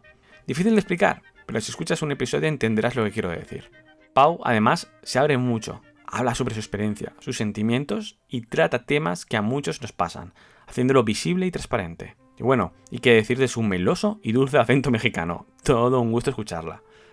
El podcast lleva 3 temporadas, aunque ahora ha bajado el ritmo de publicación, ya que se está tomando un descanso por maternidad de lo más merecido. Puedes encontrar el Pau Podcast en SoundCloud, soundcloud.com/Pau Podcast. Recuerda el Pau con U y podcast con W, es decir, POWCAST. También puedes encontrarla en iVoox, Apple Podcasts y otros agregadores de podcast. Solo búsquela y la encontrarás. Quería destacar su cuenta de YouTube llamada Pau Stephens, donde sube tanto los podcasts como más contenido visual que aportan muchísimo y además podemos disfrutarla a ella visualmente. Puedes encontrar todos los enlaces en la web de Pau, www.paustephens.com, donde además de sus proyectos audiovisuales podrás descubrir sus monstruos cerámicos tan geniales y divertidos. Recuerda que todos los enlaces que os estoy diciendo en el episodio los encontraréis en la entrada de este podcast en nuestra página web. Por cierto, si llegas a escuchar algún episodio de Pau Podcast en cualquiera de sus plataformas, si puedes y tienes tiempo, déjale un comentario de ánimo y apoyo para que vuelva con fuerza en su descanso de maternidad y continúe con una nueva temporada del podcast. Para ir finalizando, te quiero recordar que puedes apoyar al Club del Dibujo a través de los cursos de Doméstica. Si estás pensando en darte de alta como usuario en Doméstica o en comprar uno de sus cursos o packs, puedes hacerlo a través de la URL de acceso que encontrarás en la web del club. Si lo haces a través de nuestra URL, los compañeros de Doméstica nos harán un micropago. A ti no te costará nada, pero harás que podamos generar unos pequeños ingresos que después podré invertir en mejorar el Club del Dibujo. Además, puedo crear códigos de descuento de hasta un 40%, pedir lecciones abiertas o, como en el caso de la semana pasada, que nos enviaron unos códigos de descuento de 5 y 10 euros. Así que si quieres probar una lección de algún curso o necesitas un descuento en alguno de ellos, avísame y si somos unos cuantos podré generarlo para que así te puedas ahorrar unos cuantos euros o dólares. Puedes acceder a través de bit.ly/domesticacursos y así apoyarás al club. Y hasta aquí este capítulo del Club del Dibujo. Si te ha gustado este episodio, recuerda darle una estrellita, un like, una recomendación o un comentario en la plataforma donde nos escuches. Esto hará que el Club del Dibujo sea más visible. Incluso puedes compartirlo o hablar de él entre amigos y redes sociales. A más gente conozca este club, más interesante será vuestro feedback. Te lo agradecería muchísimo. Para poder mejorar y hacer del Club de Dibujo un lugar mejor e interesante, hazme llegar tus comentarios y opiniones. Te animo a que me lances un tema directamente y así crear programas interesantes para todos. Yo espero hablar sobre varios temas, sobre la profesión, el mundo del freelance, los portafolios o el valor de nuestro trabajo, sobre nosotros mismos, la crítica a nuestra obra, la motivación o cómo lidiar con la depresión. Si quieres que hable de un tema en particular o alguna duda que tengas, envía un mail a elclubdeldibujopodcast@gmail.com. Prometo leerlos todos y que seas parte del podcast. Por cierto, quería hablarte sobre el evento del Club del Dibujo en vivo y en directo, pero no hay mucha más información nueva. Así que sencillamente te recuerdo que el próximo 28 de noviembre, por la tarde, nos reuniremos en Valencia en el Convent Carmen junto a Nuria Tamarit e Impact Company para hablar sobre experiencias de la profesión y, como no, para pasar un buen rato. Estate atento a nuestras redes sociales e iremos actualizando. Y me vas a tener que disculpar, pero ya se está haciendo tarde. Tengo que ponerme con un curso de animación online que tengo a medio hacer, que uno tiene que ganarse sus lentejas. Si quieres, quédate un rato más, estás en tu casa, pero recuerda cerrar la puerta al salir. Vuelve cuando quieras y conversaremos otro ratito. Te dejo con Care of Cell 44 de The Zombies. Espero verte pronto, nos escuchamos en el Club del Dibujo.